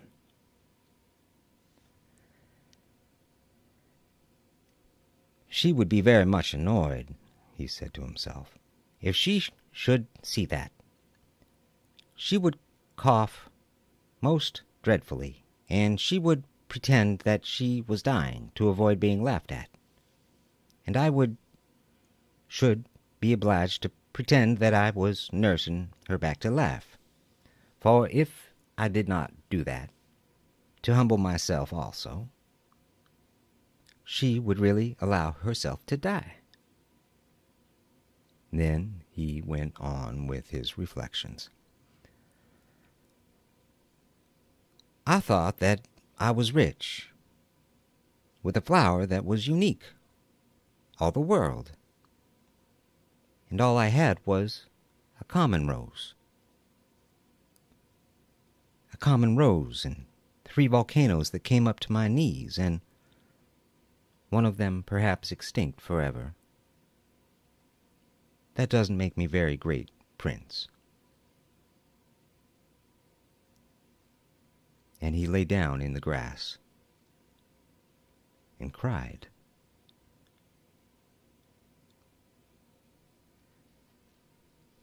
It was then that the fox appeared. "Good morning," said the fox. "Good morning," the little prince responded politely, although when he turned around he saw nothing. "I'm right here," the voice said, "under the apple tree." "Who are you?" asked the little prince, and added, "You are very pretty to look at." "I am a fox," the fox said. "Come and play with me," proposed the little prince. "I am so unhappy." "I cannot play with you," the fox said. "I am not tamed." Please excuse me," said the little prince. But after some thought he added, "What does it mean, tame?" "You do not live here," said the fox. "What is it that you are looking for?"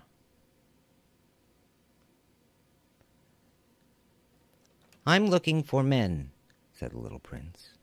"What does that mean, tame?" "Men," said the fox. "They have guns and they hunt. It is very disturbing. They also raise chickens. These are their only interests. Are you looking for chickens?" "No," said the little prince. I'm looking for friends.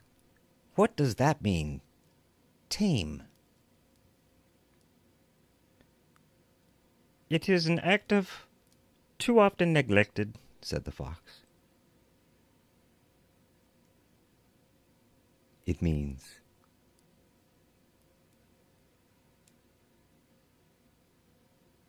It means to establish ties. To establish ties? Just that, said the fox. To me, you are still nothing more than a little boy who is just like 100,000 other little boys. But I have no need of you, and you, on your part, have no need of me. To you, I am nothing more than a fox, like 100,000 other foxes. But if you tame me, then we shall need each other. To me, you will be unique in all the world. To you, I shall be unique in all the world. I'm beginning to understand, said the little prince. There is a flower. I think she has tamed me. It is possible, said the fox. On the earth one sees all sorts of things. Oh, but this is not on the earth, said the little prince. The fox seemed perplexed and very curious. On another planet? Yes. Are there hunters on that planet? No. Ah, that's interesting. Are there chickens? No. Nothing's perfect, sighed the fox. But he came back to his idea. My life is very monotonous, the fox said. I hunt chickens, men hunt me. All the chickens are just alike, and all the men are just alike. And in consequence, I am a little bored. But if you tame me, I will be as if the sun came to shine on my life. I shall know in the sound of a step that will be different from all the others. Other steps send me hurrying back underneath the ground. Yours will call me, like music, out of my burrow. And then, look, you see the grain fields down yonder. I do not eat bread. bread, is what he meant to say. Wheat is of no use to me. The wheat fields have nothing to say to me, and that is sad. But you have hair that is the color of gold. Think how wonderful that will be when you have tamed me. The grain, which is also golden, will bring me back the thought of you, and I shall love to listen to the wind in the wheat. The fox gazed at the little prince for a long time.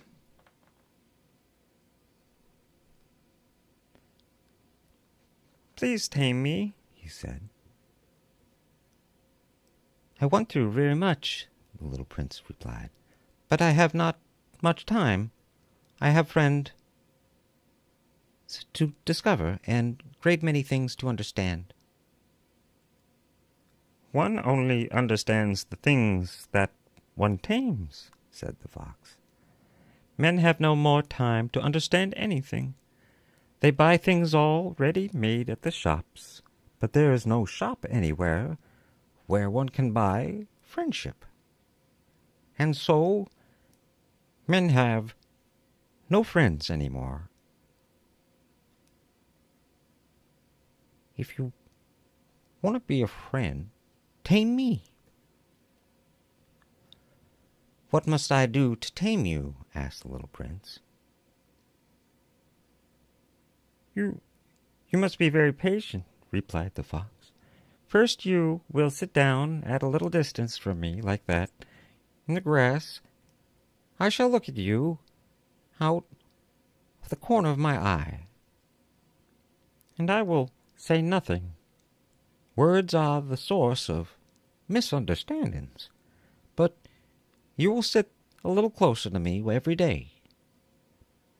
The next day, the little prince came back. It would have been better if you came back at the same hour, The fox said. If, for example, you come at 4 o'clock in the afternoon, then at 3 o'clock I shall begin to be happy. I shall feel happier and happier as the hour advances. At 4 o'clock I shall already be worrying and jumping about. I shall show you how happy I am. But if you come at just any time, I shall never know at what hour my heart is to be ready to greet you. One must observe the proper rites. What is a rite? Asked the little prince. Those are reactions too often neglected, Said the fox.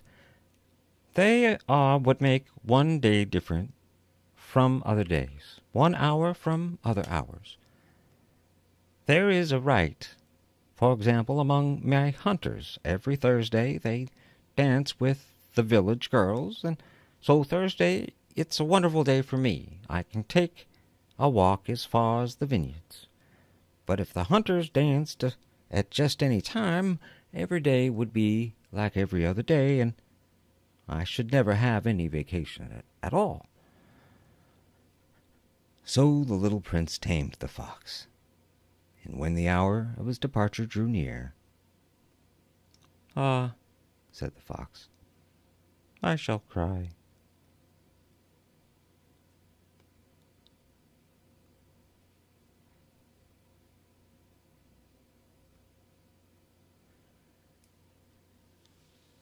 "It is your own fault," said the little prince. "I never wished you any sort of harm, but you wanted me to tame you." Yes, that is so, said the fox.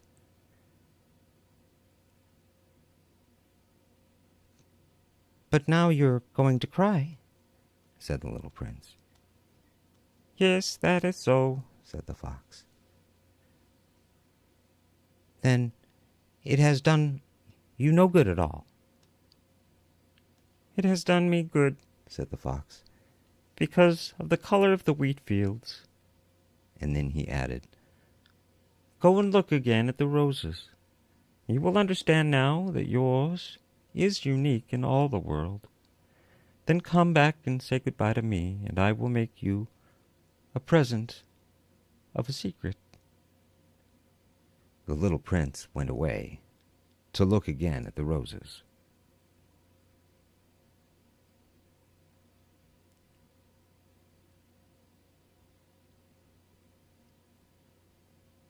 "You are not at all like my rose," he said. "As yet you are nothing. No one has tamed you, and you have tamed no one. You are like my fox when I first knew him. He was only a fox like 100,000 other foxes, but I have made him my friend, and now he is unique in all the world." And the roses were very much embarrassed.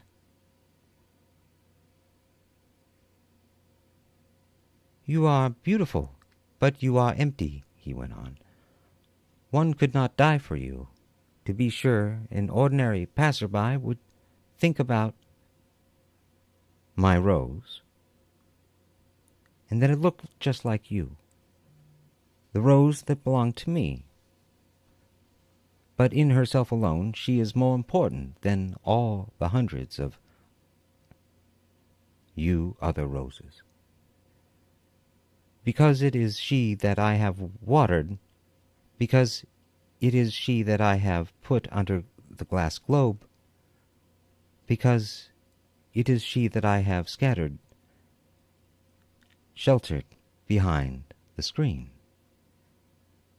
because it is for her that I have killed the caterpillars, except the 2 or 3 that we saved to become butterflies, because it is she that I have listened to when she grumbled or boasted, or even sometimes when she said nothing, because she is my rose." And he went back to meet the fox. "Goodbye," he said. "Goodbye," said the fox. "And now here is my secret, a very simple secret. It is only with the heart that one can see rightly. What is essential is invisible to the eye." "What is essential is invisible to the eye," the little prince repeated, so that he would be sure to remember.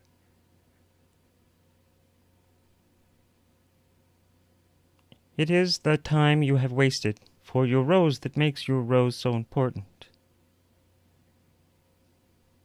"It is the time I have wasted for my rose," said the little prince, so that he would be sure to remember. "Men have forgotten this truth," said the fox. "But you must not forget it. You become responsible forever for what you have tamed. You are responsible for your rose." "I am responsible for my rose," the little prince repeated, so that he would never be sure to forget.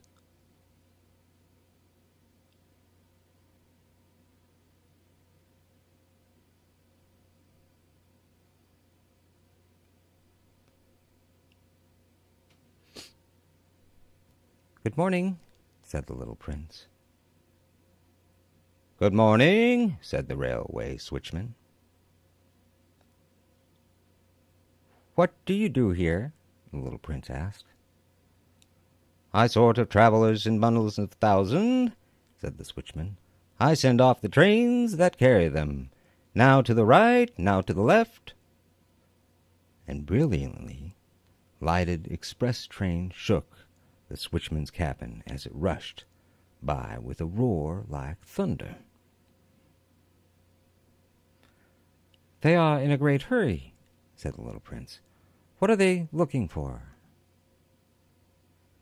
"Not even the locomotive engineer knows that," said the switchman. And a second brilliantly lighted express thundered by in the opposite direction.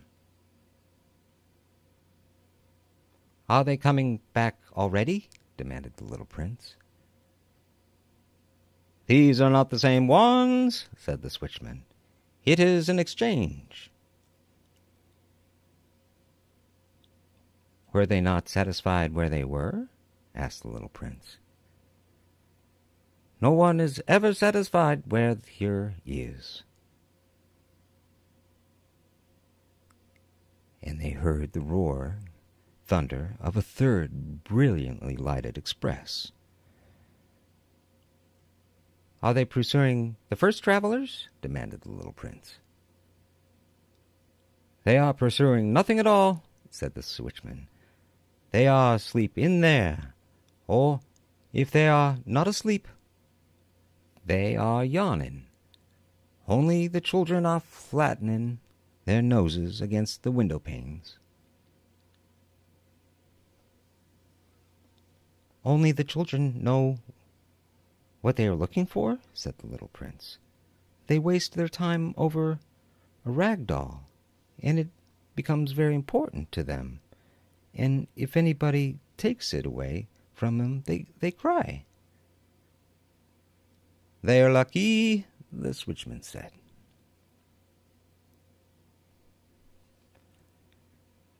"Good morning," said the little prince. "Good morning," said the merchant. This was the merchant who sold pills that had been invented to quench thirst.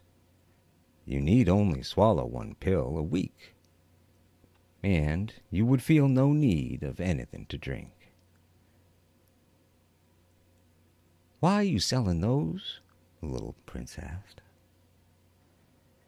"Because they save a tremendous amount of time," said the merchant. "Computations have been made by experts. With these pills, you save 53 minutes every week." "And what do I do with those 53 minutes?" "Anything you like." "As for me," said the little prince to himself, "if I had 53 minutes to spend as I like, I should walk at my leisure toward a spring of fresh water."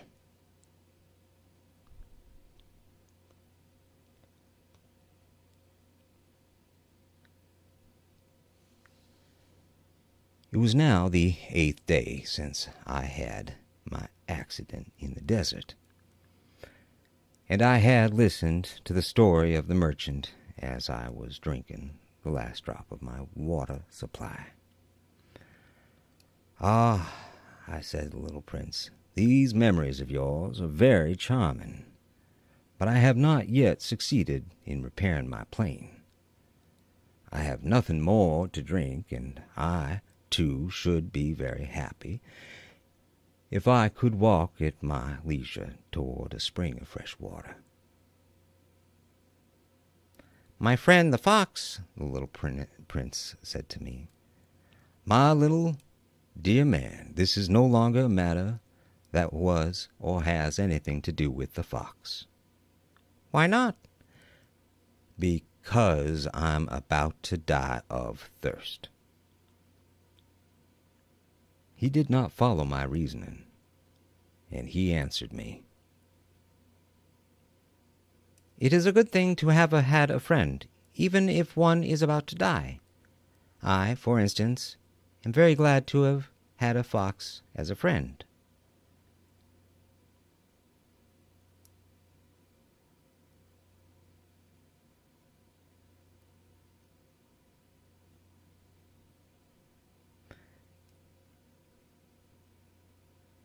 "He has no way of guessing the danger," I said to myself.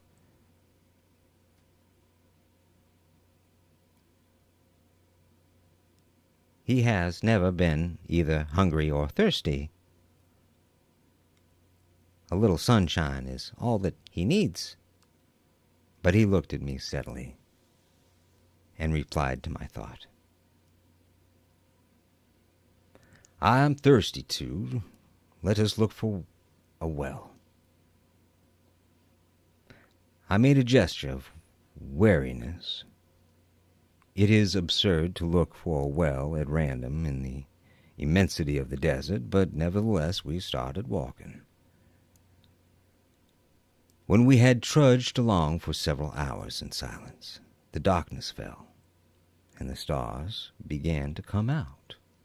Thirst had made me a little feverish, and I looked at them as if I were in a dream. The little prince's last words came reeling back into my memory. "Then you are thirsty too?" I demanded. But he did not reply to my question. He merely said to me, "Water may also be good for the heart." I did not understand this answer, but I said nothing. I knew very well that it was impossible to cross-examine him. He was tired. He sat down. I sat down beside him, and after a little silence he spoke again. "The stars are beautiful because of a flower that cannot be seen." I replied, "Yes, that is so." And without saying anything more, I looked across the ridges of my sand that were stretched out before us in the moonlight. "The desert is beautiful," the little prince added. And that was true. I have always loved the desert. One sits down on a desert sand dune, sees nothing, hears nothing, yet through the silence something throbs and gleams. "What makes the desert beautiful?" said the little prince. "Is that somewhere it hides a well?" I was astonished by a sudden understanding of that mysterious radiation of the sands. When I was a little boy, I lived in an old house, and legend told us that a treasure was buried there. To be sure, no one had ever known how to find it. Perhaps no one had ever even looked for it. But it cast an enchantment over that house. My home was hiding a secret in the depths of its heart. "Yes," I said to the little prince, "the house, the stars, the desert, what gives them their beauty is something that is invisible." "I'm glad," he said, "that you agree with my fox." As the little prince dropped off to sleep, I took him in my arms and set out walking once more. I felt deeply moved and stirred. It seemed to me that I was carrying a very fragile treasure. It seemed to me, even, that there was nothing more fragile on all earth. In the moonlight I looked at his pale forehead, his closed eyes, his locks of hair that trembled in the wind, and I said to myself, "What I see here is nothing but a shell. What is most important is invisible." His lips, as they opened slightly with the suspicion of a half-smile, I said to myself again, "What moves me so deeply about this little prince who is sleeping here is his loyalty to a flower, the image of a rose that shines through his whole being like a flame of a lamp, even when he is asleep." And I felt him to be more fragile still. I felt the need of protecting him, as if he himself were a flame that might be extinguished by a little puff of wind. And as I walked on, I found the well at daybreak.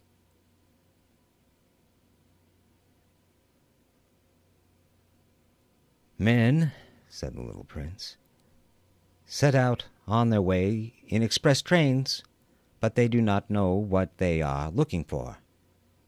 Then they rush about and get excited and turn round and round. And he added, "It's not worth the trouble." The well that we had come to was not like the wells of the Sahara. The wells of the Sahara are mere holes dug in the sand. This one was like a well in a village, but there was no village here. And I thought I must be dreaming. "It is strange," I said to the little prince. "Everything is ready for use. The pulley, the bucket, the rope." He laughed, touched the rope, and set the pulley to working. And the pulley moaned like an old weather vane, which the wind has long since forgotten. "Do you hear?" said the little prince. "We have wakened the well, and it is singing." I did not want him to tire himself with the rope. "Leave it to me," I said. "It is too heavy for you."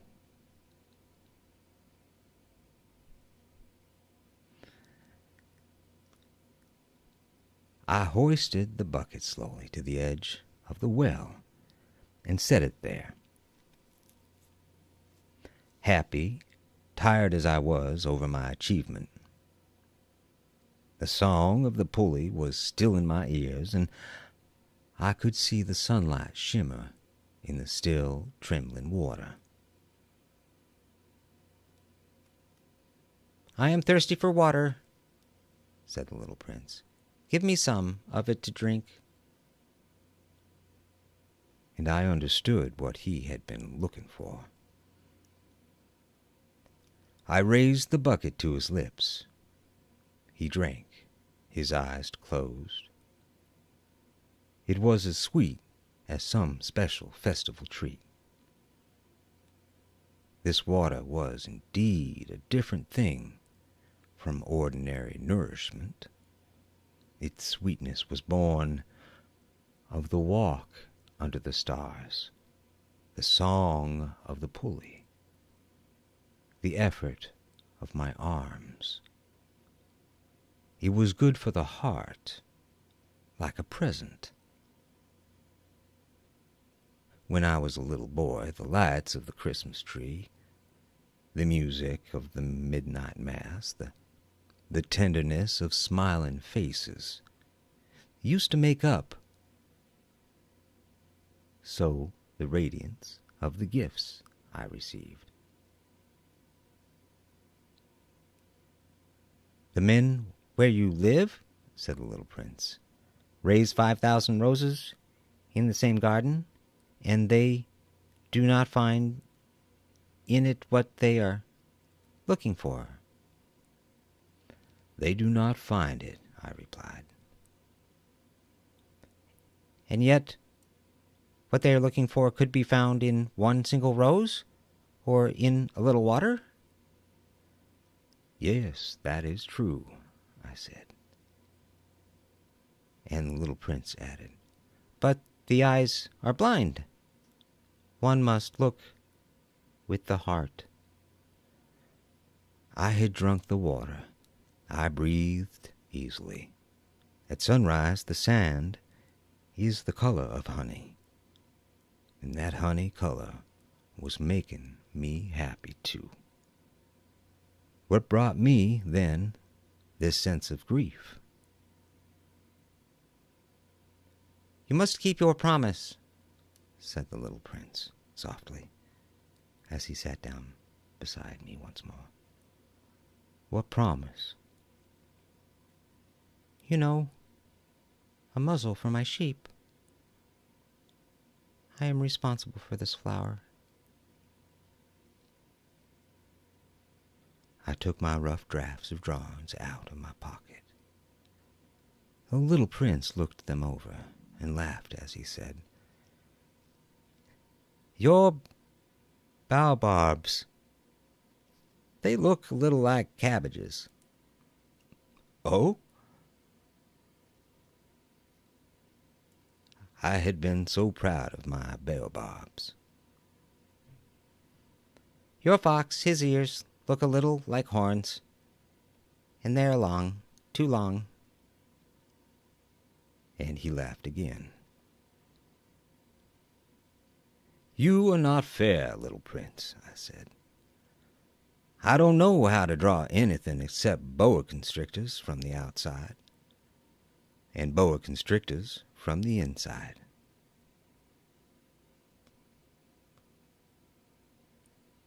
"Oh, that will be all right," he said. "Children understand." So then I made a pencil sketch of a muzzle, and as I gave it to him, my heart was torn. "You have plans that I do not know about," I said. But he did not answer me. He said to me instead, "You know, my descent to Earth tomorrow will be its anniversary." Then after a silence he went on, "I came down very near here.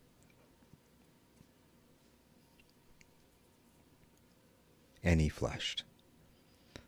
And once again, without understanding why, I had a queer sense of sorrow.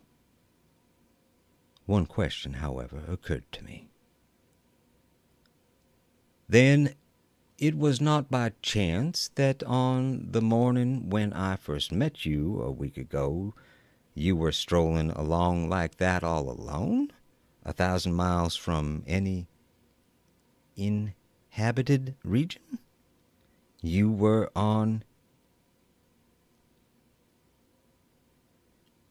your back to the place where you landed?"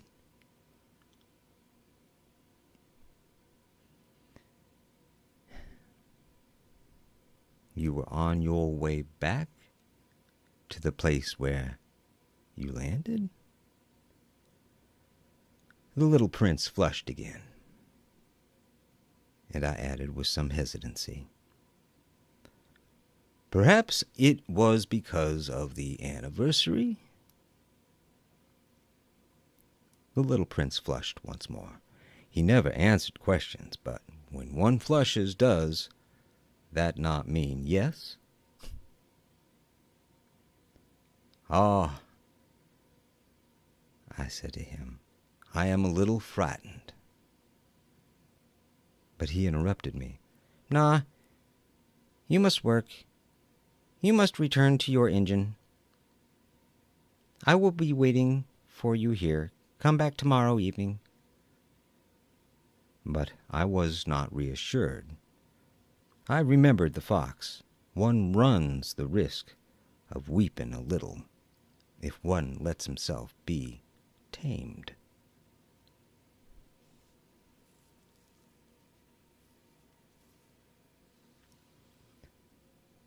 Beside the well, there was the ruin of an old stone wall. When I came back from my work the next evening, I saw from some distance away my little prince sitting on top of a wall with his feet dangling, and I heard him say, "Then you don't remember this is not the exact spot?" Another voice must have answered him, for he replied to it, Yes, yes. It is the right day, but this is not the place." I continued my walk toward the wall.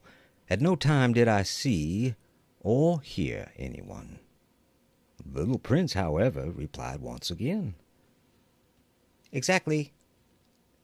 You will see where my track begins, in the sand. You will have nothing to do but wait for me there. I shall be right there tonight. I was only 20 meters from the wall, and I still saw nothing. After a silence, the little prince spoke again. You have good poison, You are sure it will not make me suffer too long? I stopped in my tracks, my heart torn asunder. But still I did not understand. Now go away, said the little prince. I want to get down from the wall.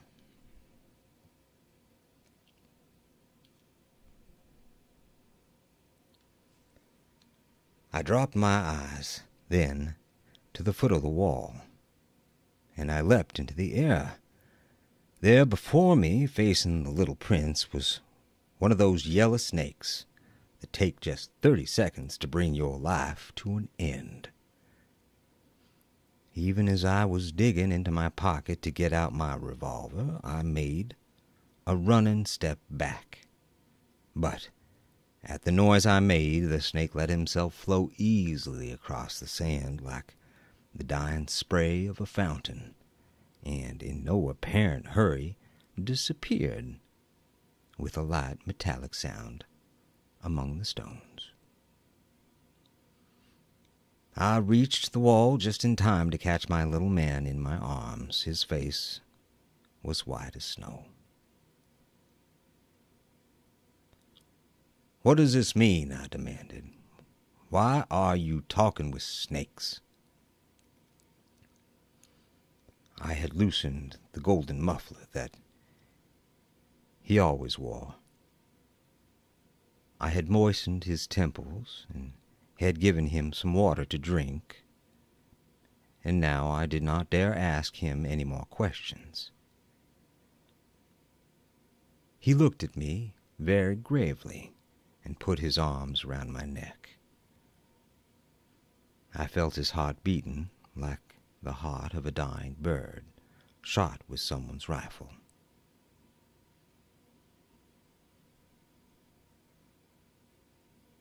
I am glad that you have found what was the matter with your engine, he said.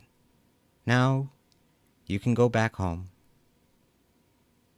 How do you know about that?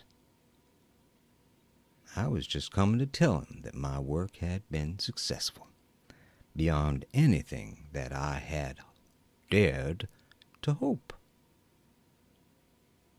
He made no answer to my question, but he added, I, too, am going back home today. Then sadly,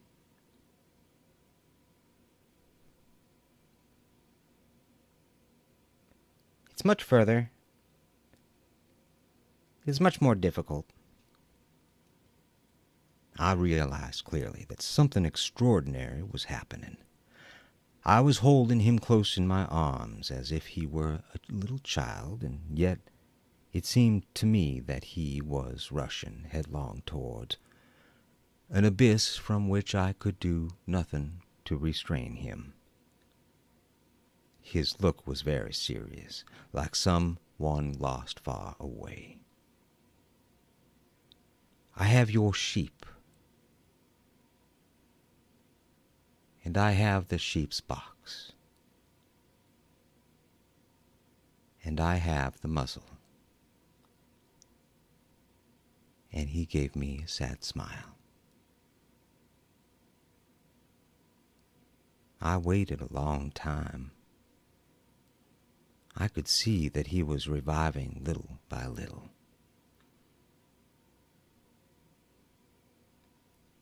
"Dear little man," I said to him, "you are afraid."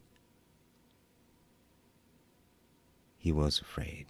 There was no doubt about that. But he laughed lightly. I shall be much more afraid this evening. Once again I felt myself frozen by the sense of something irreparable, and I knew that I could not bear the thought of never hearing that laughter any more. For me it was like a spring of fresh water in the desert. "Little man," I said, "I want you to hear. I want to hear you laugh again." But he said no. He said to me, "Tonight I will be a year. My star then can be found right above the place where I came to the earth a year ago." "Little man," I said, "tell me that it is only a bad dream, this affair of the snake and the meeting place and the star." But he did not answer my plea. He said to me instead, "The thing that is important is the thing that is not seen." "Yes, I know." "It is just as it is with the flower. If you love a flower that lives on a star, it is sweet to look at the sky at night. All the stars are abloom with flowers." "Yes, I know." "It is just as it is with the water, because of the pulley and the rope. What you gave me to drink was like music. You remember how good it was." "Yes, I know." "And at night you will look up at the stars. Where I live, everything is so small that I cannot show you where my star is to be found. It is better like that. My star will just be one of the stars for you, and so you will love to watch all the stars in the heavens. They will all be your friends. And besides, I'm going to make you a present." He laughed again. "Oh, little prince, dear little prince, I love to hear that laughter." "That is my present, just that."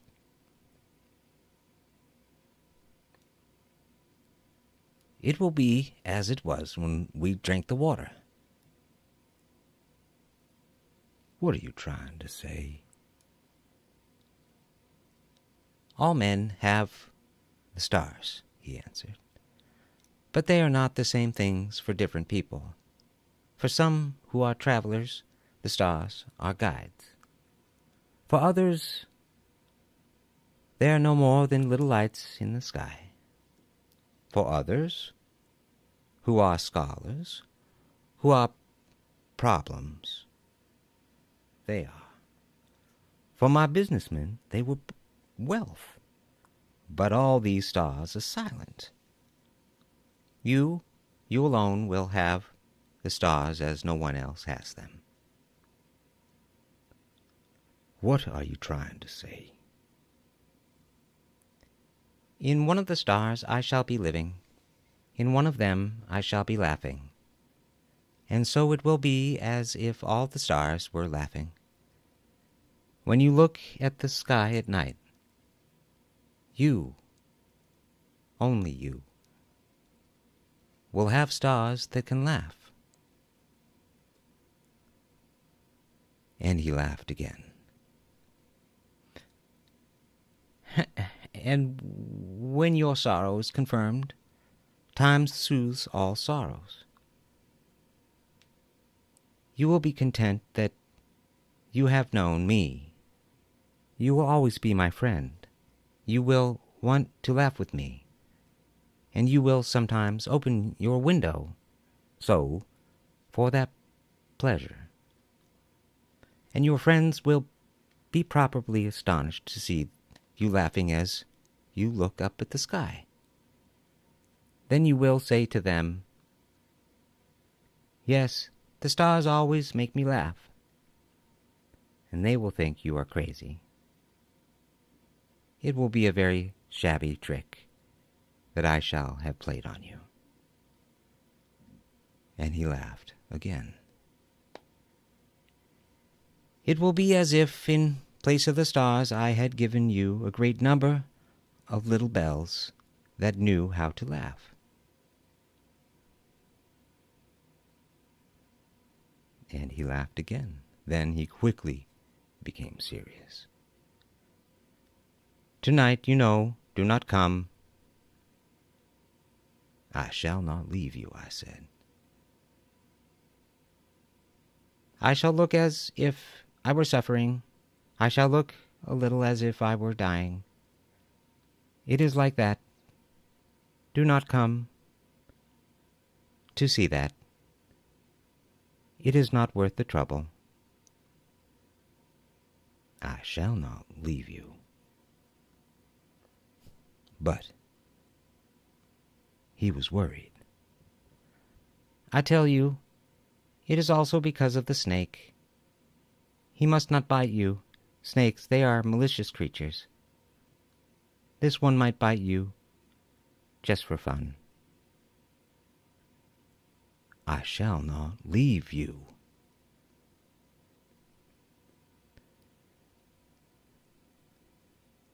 But a thought came to reassure him.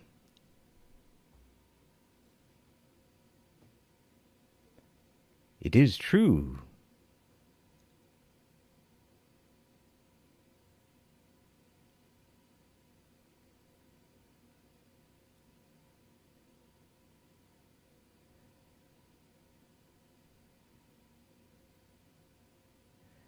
It is true that they have no more poison for a second bite."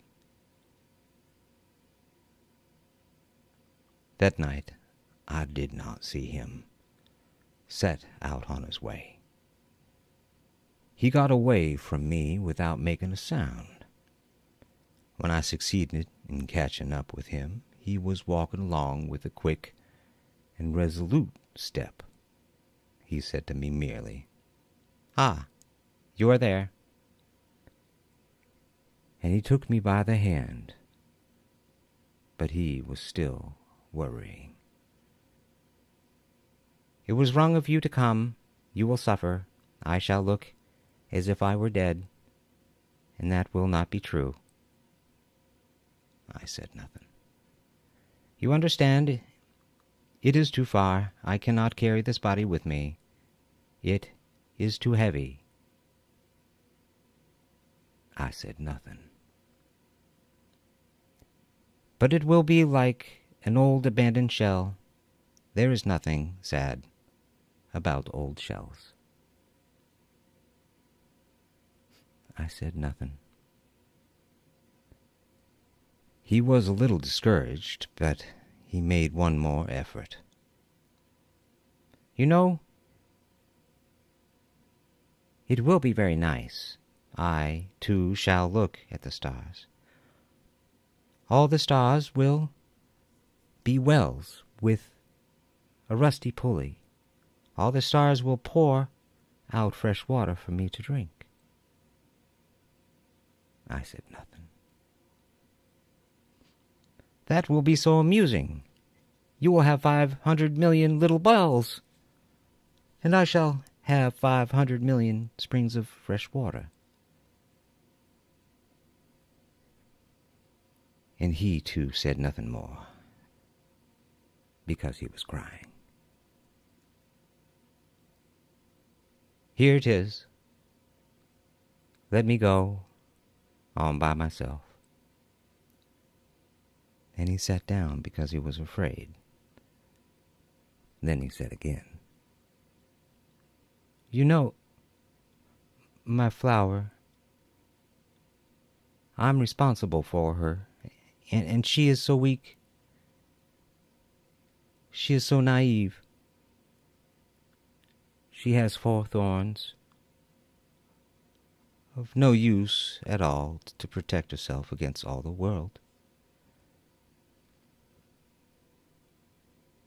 I too sat down, because I was not able to stand up any longer. There now, that is all. He still hesitated a little. Then he got up. He took one step. I could not move. There was nothing but a flash of yellow close to his ankle. He remained motionless for an instant. He did not cry out. He fell as gently as a tree falls. There was not even any sound because of the sand.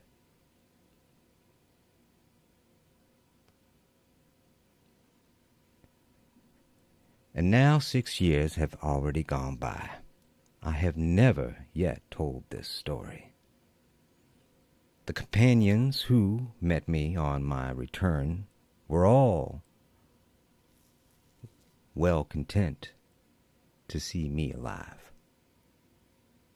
I was sad, but I told them I am tired. Now my sorrow is comforted a little, that is to say, not entirely. But I know that he did go back to his planet because I did not find his body at daybreak. It was not such a heavy body. And at night I love to listen to the stars. It is like 500 million little bells. But there is one extraordinary thing. When I drew the muzzle for the little prince, I forgot to add the leather strap to it. He will never have been able to fasten it on his sheep. So now I keep wondering what is happening on his planet. Perhaps the sheep has eaten the flour. At one time I say to myself, surely not. The little prince shuts his flour under her glass globe every night, and he watches over his sheep very carefully. Then I am happy, and there is sweetness in the laughter of all the stars. But at another time I say to myself, at some moment or other one is absent-minded, and that is enough. On some evening he forgot the glass globe, or the sheep got out without making any noise in the night. And then the little bells are changed to cheers. Here, then, is a great mystery. For you who all love the little prince, and for me, nothing in the universe can be the same if somewhere, we do not know where, a sheep that we never saw has, yes or no, eaten a rose. Look up at the sky. Ask yourselves, is it yes or no? Has the sheep eaten the flour? And you will see how everything changes. And no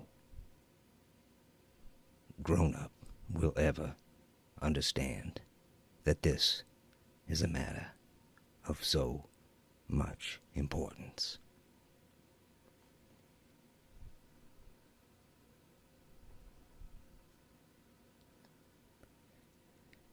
This is, to me, the loveliest and saddest landscape in the world. It is the same as that on the preceding page. But I have drawn it again to impress it on your memory. It is here that a little prince appeared on earth and disappeared. Look at it carefully, so that you will be sure to recognize it in case you travel someday to the African desert. And if you should come upon this spot, please do not hurry on. Wait for a time, exactly under the star. Then, if a little man appears who laughs, who has golden hair, and who refuses to answer questions, you will know who he is. If this should happen, please comfort me. Send me word that he has come back.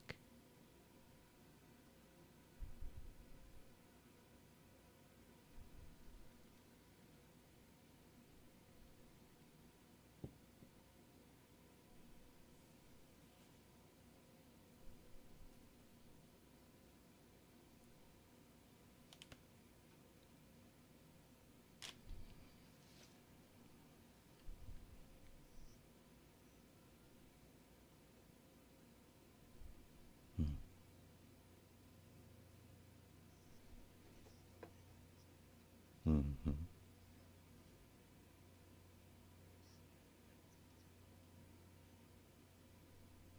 I sure did.